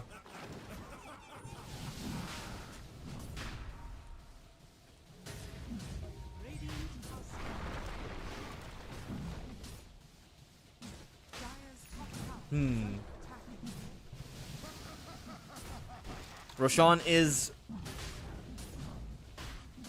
going to be the prize, and they really need Saime to come in with the dagger. Azor giving up his life in the middle of nowhere. Really, his team was busy with Roshan. Azor should have been nearby. Mamang Daya, he wants to go in now, and there is no arena. Saime will be able to land that Berserker's Call, taunting away the Mars, who does spear the Axe. Deadshot is not going to land. Tsukimoto whiffed that one. As the Mars, somehow, someway, Leon is able to make it out alive and earns the respect of the rest of his team. Is under attack. Dire's And will merrily are fortified. rave his way back to the mid lane. As Carstensz, they might be able to take out this tower. A kill on the Zeus, a tier 1 tower, not too shabby. But the big advantage, of course, is always going to be that Aegis. And in fact, Leon wants an even bigger advantage. Comes in with the arena, but whiffed the spear, and that does give a bit of leeway to Carstensz, despite the fact that they do lose Tsukimoto. And also Hardell, in fact. They also lose the Courier. Okay, that is no silver lining. That is not even... There's no cherries there. There's... not really all that worth it for Carstensz, considering the fact that they never even got the tier 1 tower to begin with. Radiant's middle tower Tiny disables the blink, and it is awkward now. Leon uses the used, disables the Requiem, spears the Shadow Fiend to the tree, and the Requiem, well, the souls will be released one way or the other. Hardell? I feel like he just died. He'll use the wall response, but in the end, I do think there is a spear skewer on Hardell. He does survive for a little while longer, thanks to that snowball. But Kode, he wants to go in forward. Tsukimoto activates that whale, but he has nowhere to go, really. This is just awkward. Oh no, they'll even catch Saime. Carstensz bungling it one by one. Dire's courier has Saime has no hope. Azor ending up with yet another triple kill, and surely Mamang Daya wants to rethink this approach. He's gonna get skewered too. Carstensz coming in one by one, losing their lives one by one. As Mamang Daya, he thought he could be the difference maker there, but this is a 9,000 difference up for Komodo right now. Observer Ward planted in that triangle. They have all the map control, all the space, all the farm. While Carstensz, they have nothing. They do have a Shadow Fiend farmed up, but Dreamocell, he just has that Yasha Kaya. He did not go for the Mask of Madness build that he loves to go for. He went for the more traditional meta build that currently exists for the Shadow Fiends out there who want to build up that Yasha and Kaya and that Blink Dagger. But this is an awkward look right now for Carstensz, as they are faced with an nearly insurmountable lead. Morphling carry versus Shadow Fiend. I think the Morphling comes out ahead. unless you're able to land near perfect Requiems, but honestly, they haven't been able to do that.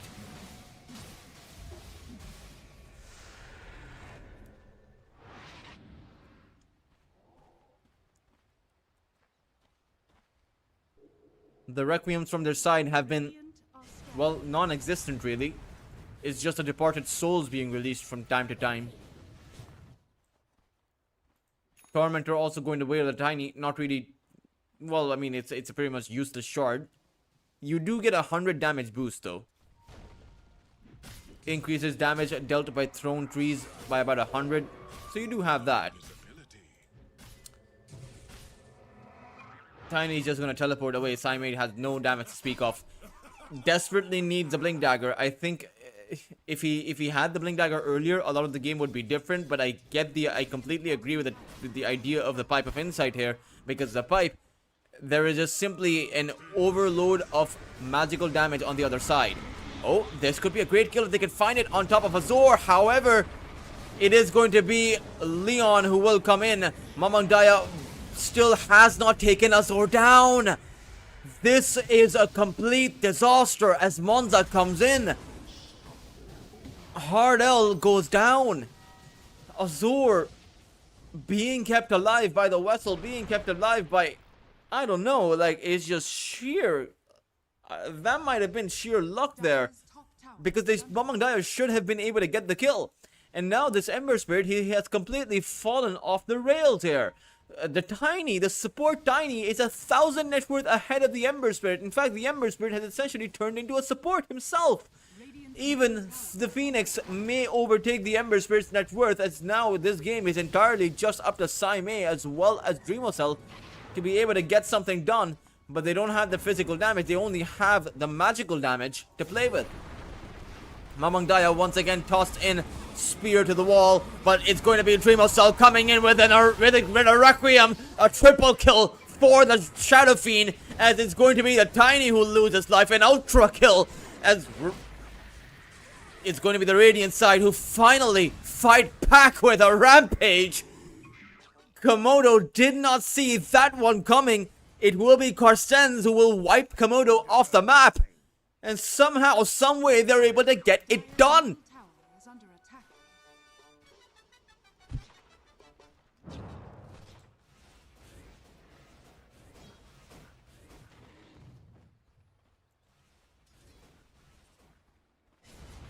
Not really something that I expected. The big turnaround moment, a 10,000 lead, now whiffed just down to that 5,000. Dreamocell back up to that highest net worth position. The axe up there too. Ember Spirit retaking his place at the lowest score mark, but that's still a good place to be in. You never want to be behind a support. And now with this Blink Dagger, if they can continue to make plays like that, they can find their way back into this game. They're still going to have to contend with the fact that Monza will be a farmed up Morphling, so you're still going to have problems there. But the Shadow Fiend picks up an entire BKB at the back of that Rampage. And has about 2,000 gold to boot. A bunch of spare change in his piggy bank.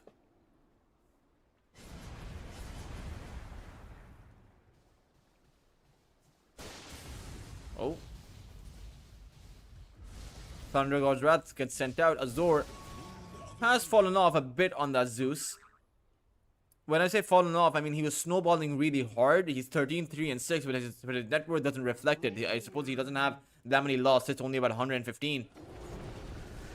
Is Dreamocell in trouble, but it's the Requiem Monza. He waveformed into that.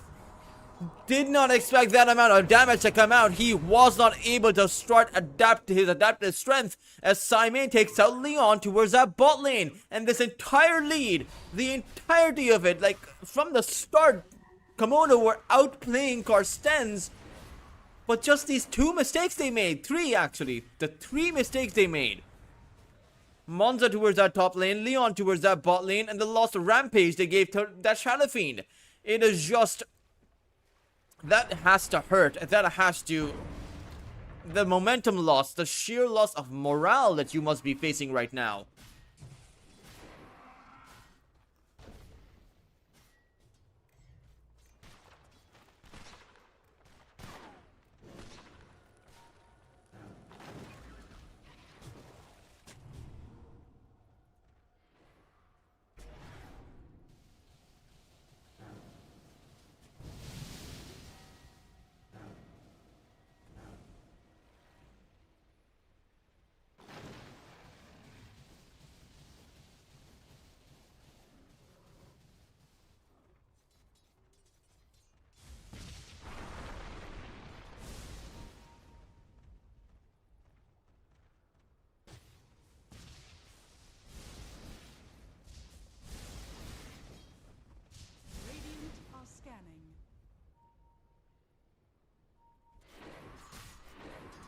Taime almost has his own BKB. Meanwhile, Mamang Daya, where the Ember Spirit was struggling, he now has an additional item, the Kaya, and will be going for his own BKB. So they'll be essentially have BKBs on all three of their cores. The amount of magical damage coming in, not looking super, or not looking particularly impressive any longer, particularly once those BKBs start coming out. Shadow Fiend 3000 ahead of Monza, who's going for that butterfly, but you have to consider there is no source of physical damage on the lineup of Carstensz. It's the Shadow Fiend who had not gone for the physical DPS.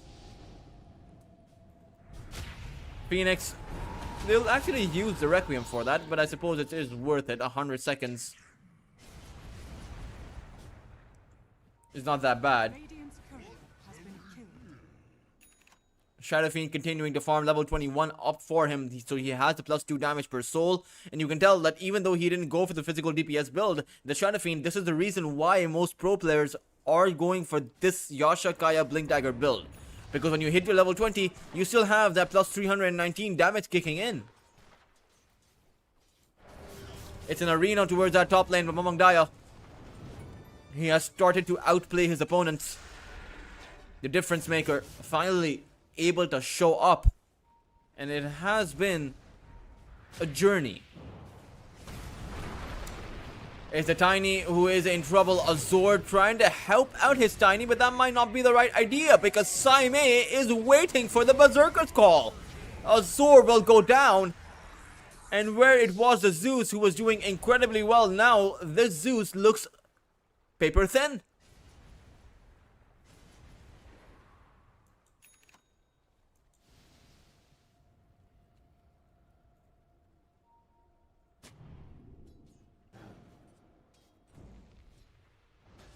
Radiant are scanning.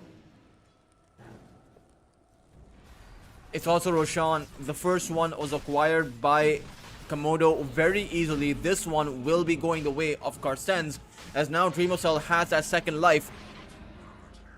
Maybe they should have given it to Mamang Daya, but I suppose Dreamocell, they can't afford for the Shadow Fiend to die. He gives away too much gold, and they need the idea, or they need the contingency factor of that Requiem.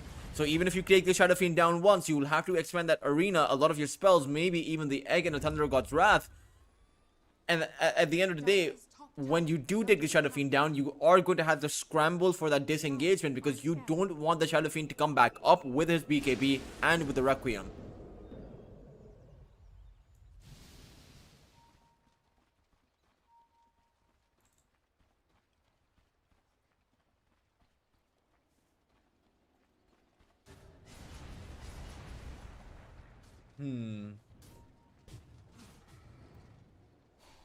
Hardell, he did blink forward, unfortunately, to the wrong spot. There's no way to tell, right? John or Leon could have been on the ancient camp, or he could have been on the hard camp, or he could have been anywhere in between, really.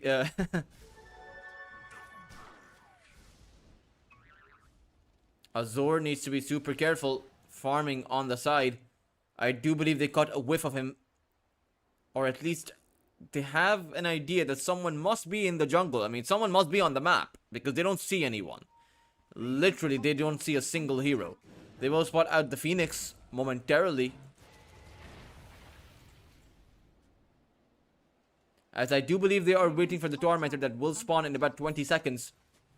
Stymie actually holding his position. So the BKBs are now up. Ember Spirit has one, the Shadow Fiend has one, as well as the Axe.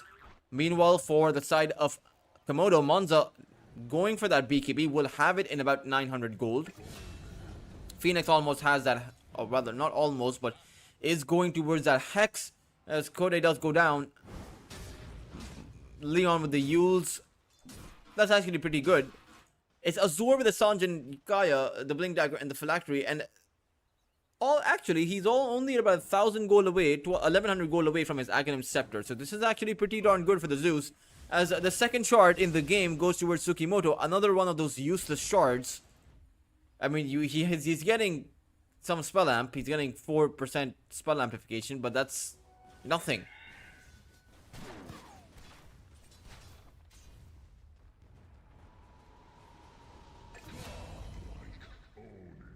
Oh no. Oh, no, no, no, no. This is not good. A solo Requiem on that Phoenix. Oh. I kind of feel like, I don't know if it's just me, but Komodo have now become entirely passive, and being passive with the Zeus is not the right idea. It looks like their plan A was to play aggressive, build up tempo, and they were completely successful in doing that. But the momentum, when it shifted, they went to their plan B, which was to play a 4 Protect 1 draft. And I have to tell you that a 4 Protect 1 draft only really works well if it's your plan A.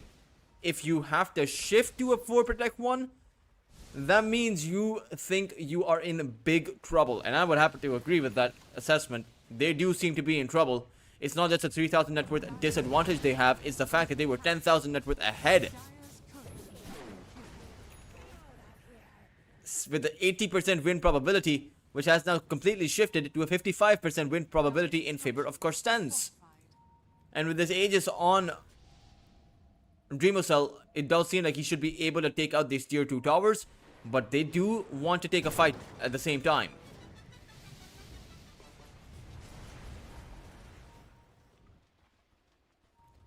Or maybe they don't want to take a fight, but they do want to play around their observer ward.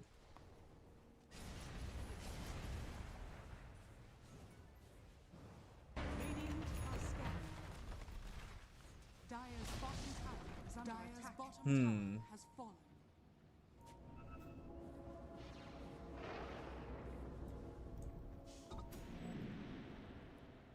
Azor, thinking about that lightning roar, will not actually use it, but needs to be careful because it is going to be Carstensz who will approach them from that backline. But still, for Carstensz, they don't want to abandon the observer ward they have here. They want to fight around the location where they know they're strongest because they have that top line vision.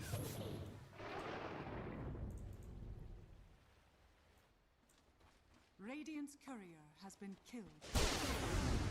Thunder God's Wrath will finally be sent out as Komodo will spot out the rest of Carstensz. It will be Dreamocell who will not get hit by the avalanche. Kode is slightly bungling that one. Roshan's banner will fall, though that should be easy enough to take down. And the rest of Carstensz will go back. I think if you can get to the Phoenix Hex, you can win this game. Simply because you can disable the Shadow Fiend with that Hex, burst him down through all of the magical damage that you do possess, but it just comes down to whether or not you can take him out before the BKB is actually activated. Berserker's Call lands on Azor. He is in massive amounts of danger, and he might just end up going down before he can do a single thing. It's still going to be the Shadow Fiend waiting, dodges everything, even the tree throw. As Saime, he'll go in for yet another Berserker's Call. It's a Tiny who is going to get caught, but Dreamocell will not approach that from a perspective of the Requiem. He wants to save it for a big, juicy target. Maybe he's holding it for Monza. Radiant are scanning.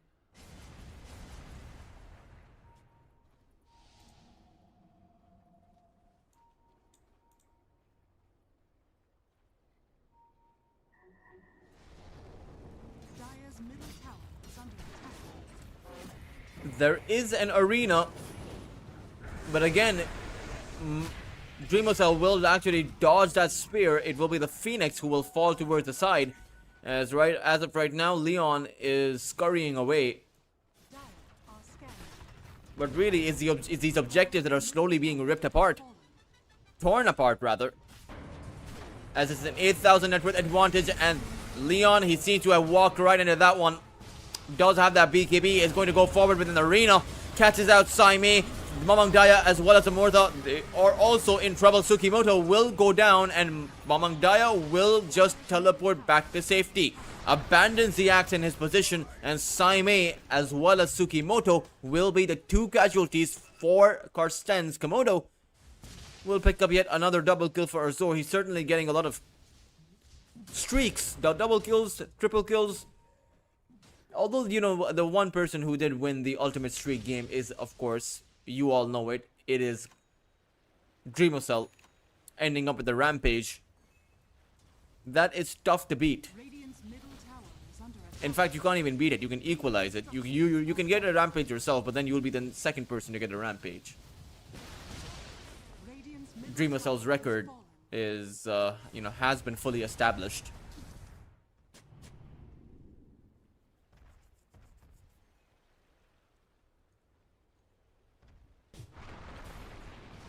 Tiny going to go for a toss back. Hardell has his own BKB, which is highly surprising that the Tusk is packing this. Tsukimoto has the Aghanim Scepter, so the dead shots ever so potent, ever increasing in their potency.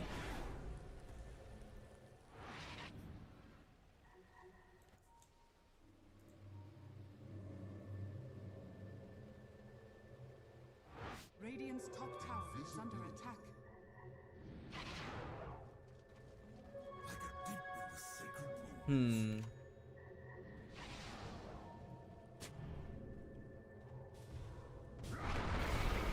The Tiny blinked forward. Unfortunately, he realized maybe he shouldn't have. Dreamer Cell, a few more raises will do the trick. He went for the Shadow Raise as attack damage talent. Or rather, Shadow Raise applying attack damage as well. So that means his raise, which is 420 damage, coupled up with his attack damage, which is around 550. 520 rather, or around that, right? So it's a total. Let's call it a total of 900 to 1,000 magical damage per raise. So 3,000 damage with the 3 raises, or around 2,700 damage with the 3 raises. 33% magic resist means the Mars is going to take around 1,000 damage. A third of his HP pool, more than a third, like 40% of his HP pool just vanishes if he gets hit by those triple raises. I think everyone else just simply dies.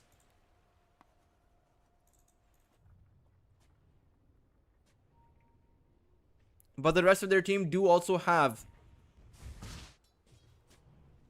Dire's bottom tower is under attack. some decent magic resistance.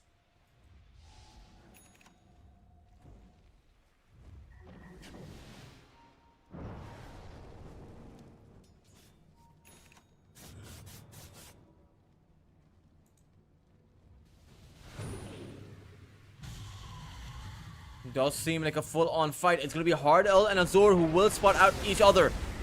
And it's the side of Komodo who will initiate on top of the toss, but he's able to activate that BKB. Snowball isn't going to land, neither is the Berserker's Call, but they do have the Mars. Leon will be able to activate his own BKB. Dreamo Cell trying to readjust in his position. Monza waveforms forward and activates his BKB. And Mamang Daya is in trouble. Tossed up into the air, but able to remnant back. There is no Thunder God's Wrath. Dreamo Cell waiting for the Requiem, unable to actually find the right position. It's Hardell who will go down. Tsukimoto who will disengage from that team fight.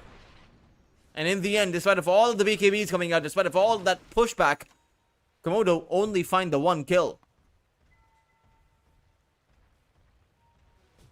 Now it is a juicy kill to find, because it does give the Morphling around 400 gold and takes away around 300, 250 from the Tusk. A fair bit of experience.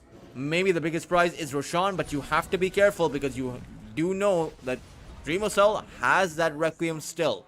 Now, no BKBs on either side means it's a very risky initiation. Dreamo Cell, he's going to be coming in with a Requiem, and they need to be really careful. Monza is going to get bursted down. Komodo, the Tiny got a hit too on the side, will instantly try and buy back into this. It's going to be Dreamo Cell who will still lose his life. Might be a bit of a stalemate. However, it's also Tsukimoto in danger. Mamang Daya is going to come in. Shiva's Guard, the Vessel on Leon, and I think Leon is going to fall. Snyder Fist not needed to be able to take Leon out. Another Requiem, or rather another Remnant is available, but the Ember Spirit, no more mana up for that. He'll just get tossed up, and the gem that he possessed will hit the deck. It's actually going to be 2 gems on the ground right now. As Hardell, he simply can't do much. He'll plant down an Observer, attempt to steal Roshan. Shards will give him a bit of vision. Hardell, he will jump inside of the pit, but a bit too... Oh no! He actually snatches the Aegis! He's gonna go back for the refresher shard too. He'll grab up whatever the goodie bag leaves for him. And even though he does lose his first life, and he might even lose a second, but who cares? He took the Aegis away. He took the refresher shard away. And he can use the refresher shard, pop that BKB, and attempt to survive a little while longer. He uses that snowball, still going on strong. It's a reverse snowball coming up by that Lotus. The Axe Saime has respawned. Can he actually help Hardell? He can't. But man, oh man, is that the definition, the gold standard for space created?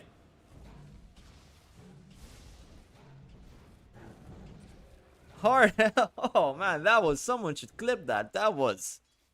Oh boy. Oh. Insanely impressive. I didn't think he would be able to take out Roshan, but I believe he Walrus punched Roshan and the Lincoln Sphere was down.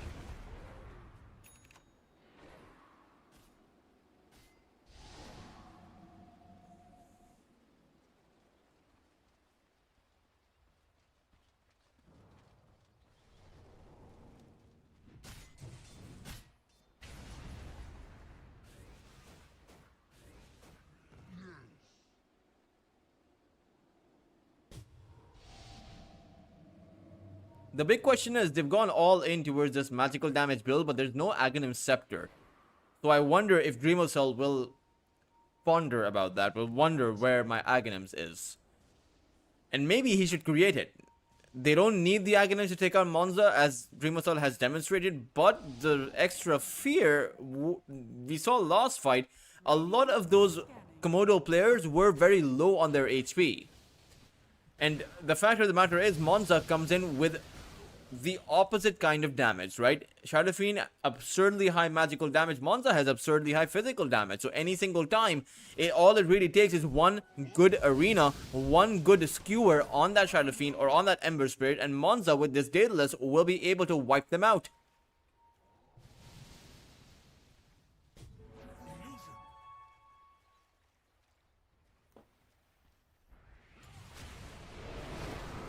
It's another play. Monza this time around able to activate that BKB and go to work. It's a bungled team fight as Leon is going to come in with an arena, catching out Saime as well as Tsukimoto. Their BKBs are not available. Azor is going to come in with a double Thunder God's Wrath, and it will still be Carstensz who will collapse. Finally, Komodo taking back what they started, taking back the lead that they bungled. As Azor does have that AoE Thunderbolt or Lightning Bolt. It is a Lightning Bolt because Thunderbolt wouldn't make sense.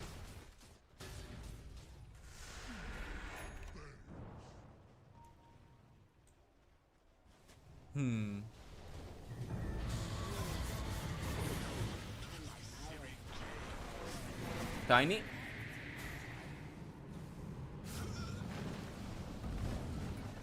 Radiant structures are fortified.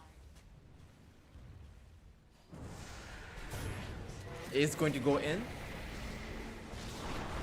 Monza, or rather Mamang Daya. Snowball save does come out, keeping Mamang Daya safe. Unfortunately, he may have that BKB, but doesn't actually have too much HP. He finds a Remnant back, able to get it done. And Saime's buyback, it may be enough to hold on to their high ground, at least until the Shadow Fiend respawns, which is only going to be in about 10 seconds from now. Hardell does have to give up his life, but I suppose that is worth it, because you kind of have to do whatever it takes to have your SF back in the game. Tsukimoto has also bought back here, so he can't afford to die. That will be a dieback for him. It is also a dieback, or rather, no, it's not a dieback. It's just a regular one of those. It's one of those regular deaths for the Tusk.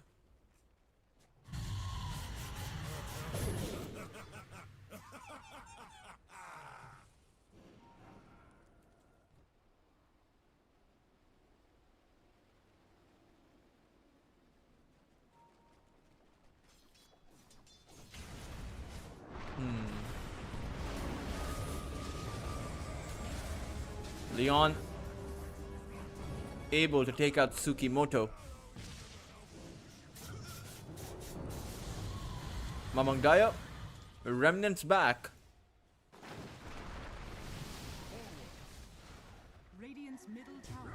Oh, great! Berserker's Call! It's a Requiem on top! A double Requiem! No, it's just a single one! Azor still has fallen though. Monza sent up into the air. The BKB will not protect him. Once again, Carstensz are able to fight back. Titani going to go down outside of the arena. Phoenix does pop, and they do manage to take out Dreamosel, but in the end, Carstensz will be able to hold on strong, and they will finish off the rest of Komodo. Mamang Daya remnants forward. One more side of fish should be what it takes, but the Phoenix is able to stay alive. Dreamosel will actually buy back, and I'm not sure why they're coming in with the buybacks. Walrus Punch on top of the Zeus, but it's a great review coming in from the Mars. And now Dreamosel is able to take out Azor as well as finds Leon. It's a full team wipe. And the reason why they bought back was because Azor came in with the buyback. And now the Zeus is down for about 120 seconds. And I do believe it was a double Requiem that came out. I do recall seeing that second extra wave.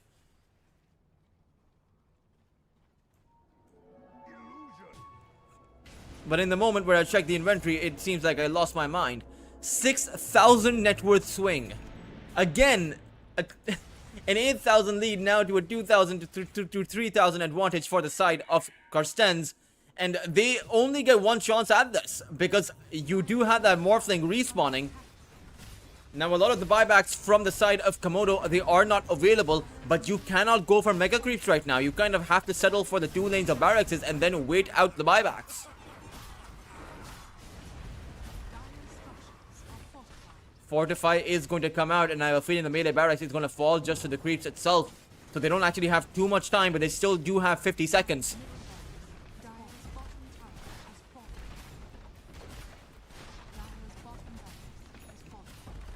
Saime, that Berserker's Call, man. And you talk about a new lease on life. They will go after the tier 3. Still have about 30 seconds for the Zeus. Maybe they can outplay the Komodo before the Zeus respawns. They'll have a brief window. They are trying to go for the scans, setting up vision around the base.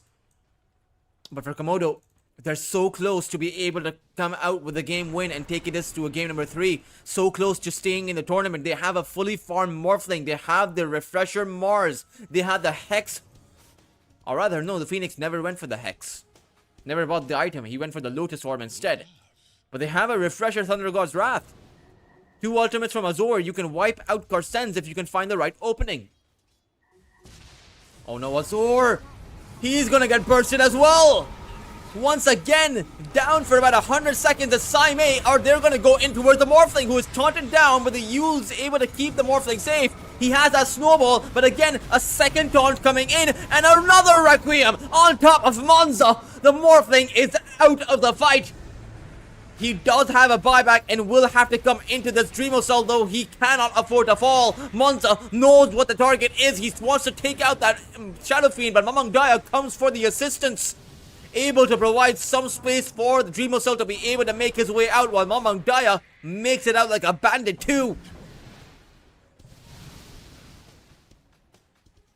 And in the end, it's a dieback for that Phoenix. It's another 50 seconds where you won't have the Zeus.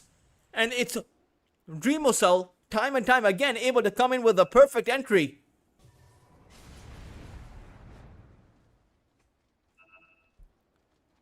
Thinking about what he wants to go for next. Leon does have his BKB, or rather his buyback now available. Also his BKB is available, but the BKBs are going to be available for everyone, pretty much. The Windbreaker came in from the Tiny. It wasn't any news, because there's no reason the Morphling would have a use, but it was a Windbreaker. So both teams certainly trying their very best, certainly playing with what they have at the moment. Mamang Daya, a lot of those plays wouldn't be possible if they weren't able to, he didn't have the scepter here, the additional remnants, the remnant speed too, because there's quite a few slows coming in from the Dire side.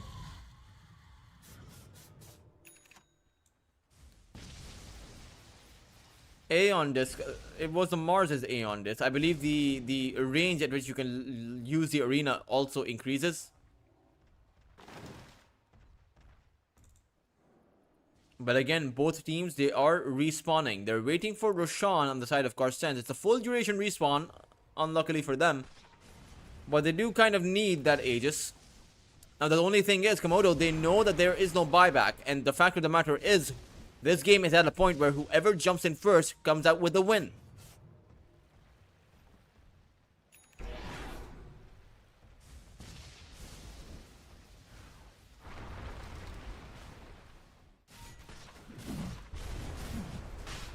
Roshan is going to fall. Aegis picked up by the Shadow Fiend. Refresher shard, cheese, everything. The full works. The whole toolkit. It's not even a starter kit. It's an end game kit. Dire are scanning. Thunder God's Wrath comes out. And they actually catch Saimei.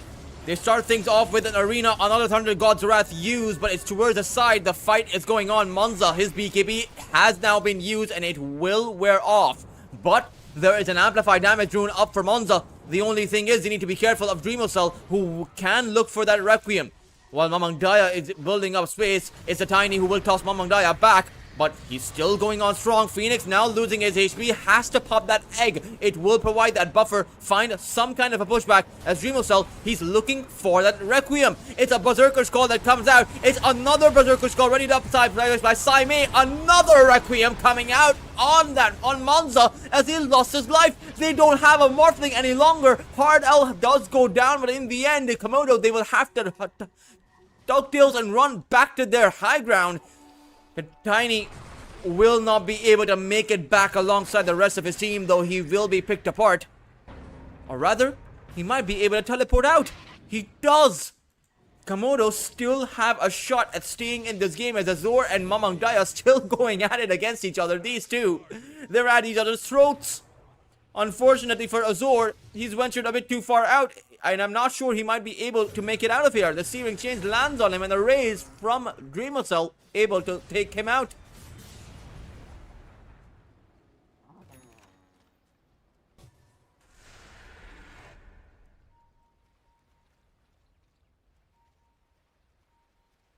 Good day to fight.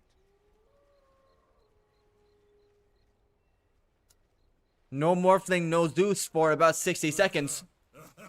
And the moment of triumph for Carstensz is here for Komodo. They have fought so long and hard. If only they can hold with just the three, it's going to be up to Leon, the Tiny, and the Phoenix.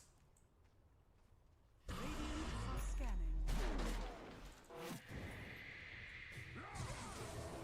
But can they get it done is the big question as Saimei goes in.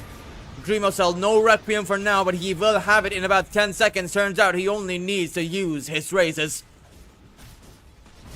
Now it's just up to the support duo. 20 seconds for the Morphling. But they won't have the barracks as the Mega Creeps will inevitably be acquired as it Carstensz head towards those tier 4s. In fact, it's the Tiny first they'll make do with.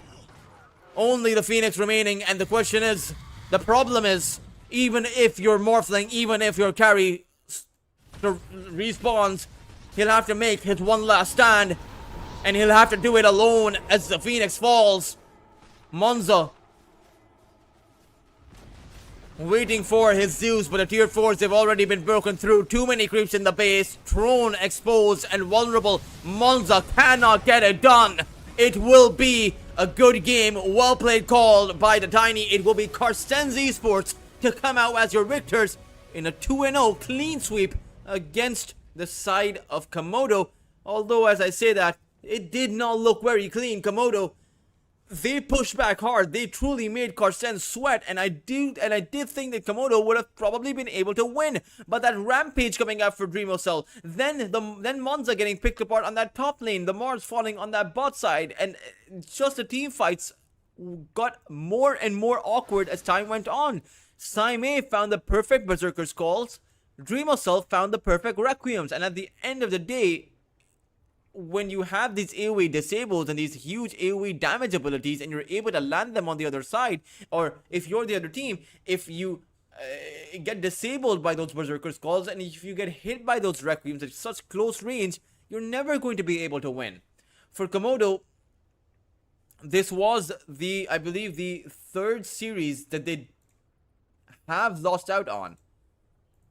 And honestly, they don't have too many chances or too much room for error left anymore. I'm not even sure if they have any room for error left anymore. They only have to face up with one more opponent from here on out.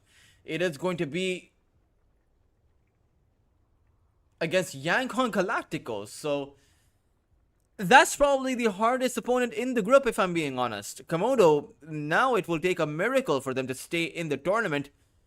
And who knows if they will be able to. What I do know is the Carstensz are at the very top of the group stage right now with 3 series wins, 0 series losses. In fact, Carstensz, they've only really dropped 1 game in their best of 3, in all of their best of 3s, and that was against Atlantis.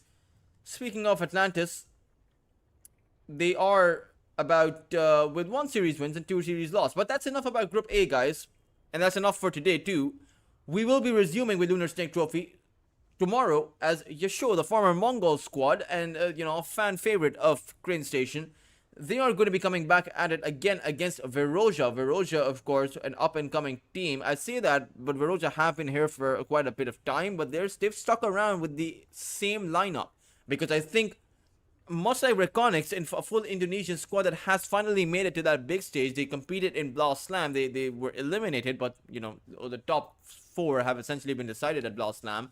Veroja are another 5-man Indonesian roster that are trying to compete with a very young up-and-coming talent, CJ. The rest of Veroja also play really well. I casted them in the Blast Slam 6 close qualifiers. They happened to make it through, still though unable to come up with any kind of success or any kind of wins there. But that was their, it's a process. It took Reconics several months. It took Reconics a year to actually get to the big stage.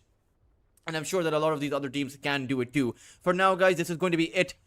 This is your host, Ultras. We will be resuming with Crane Station tomorrow, so make sure to tune on. And then, for now, I'll be signing out, and I will see you all later.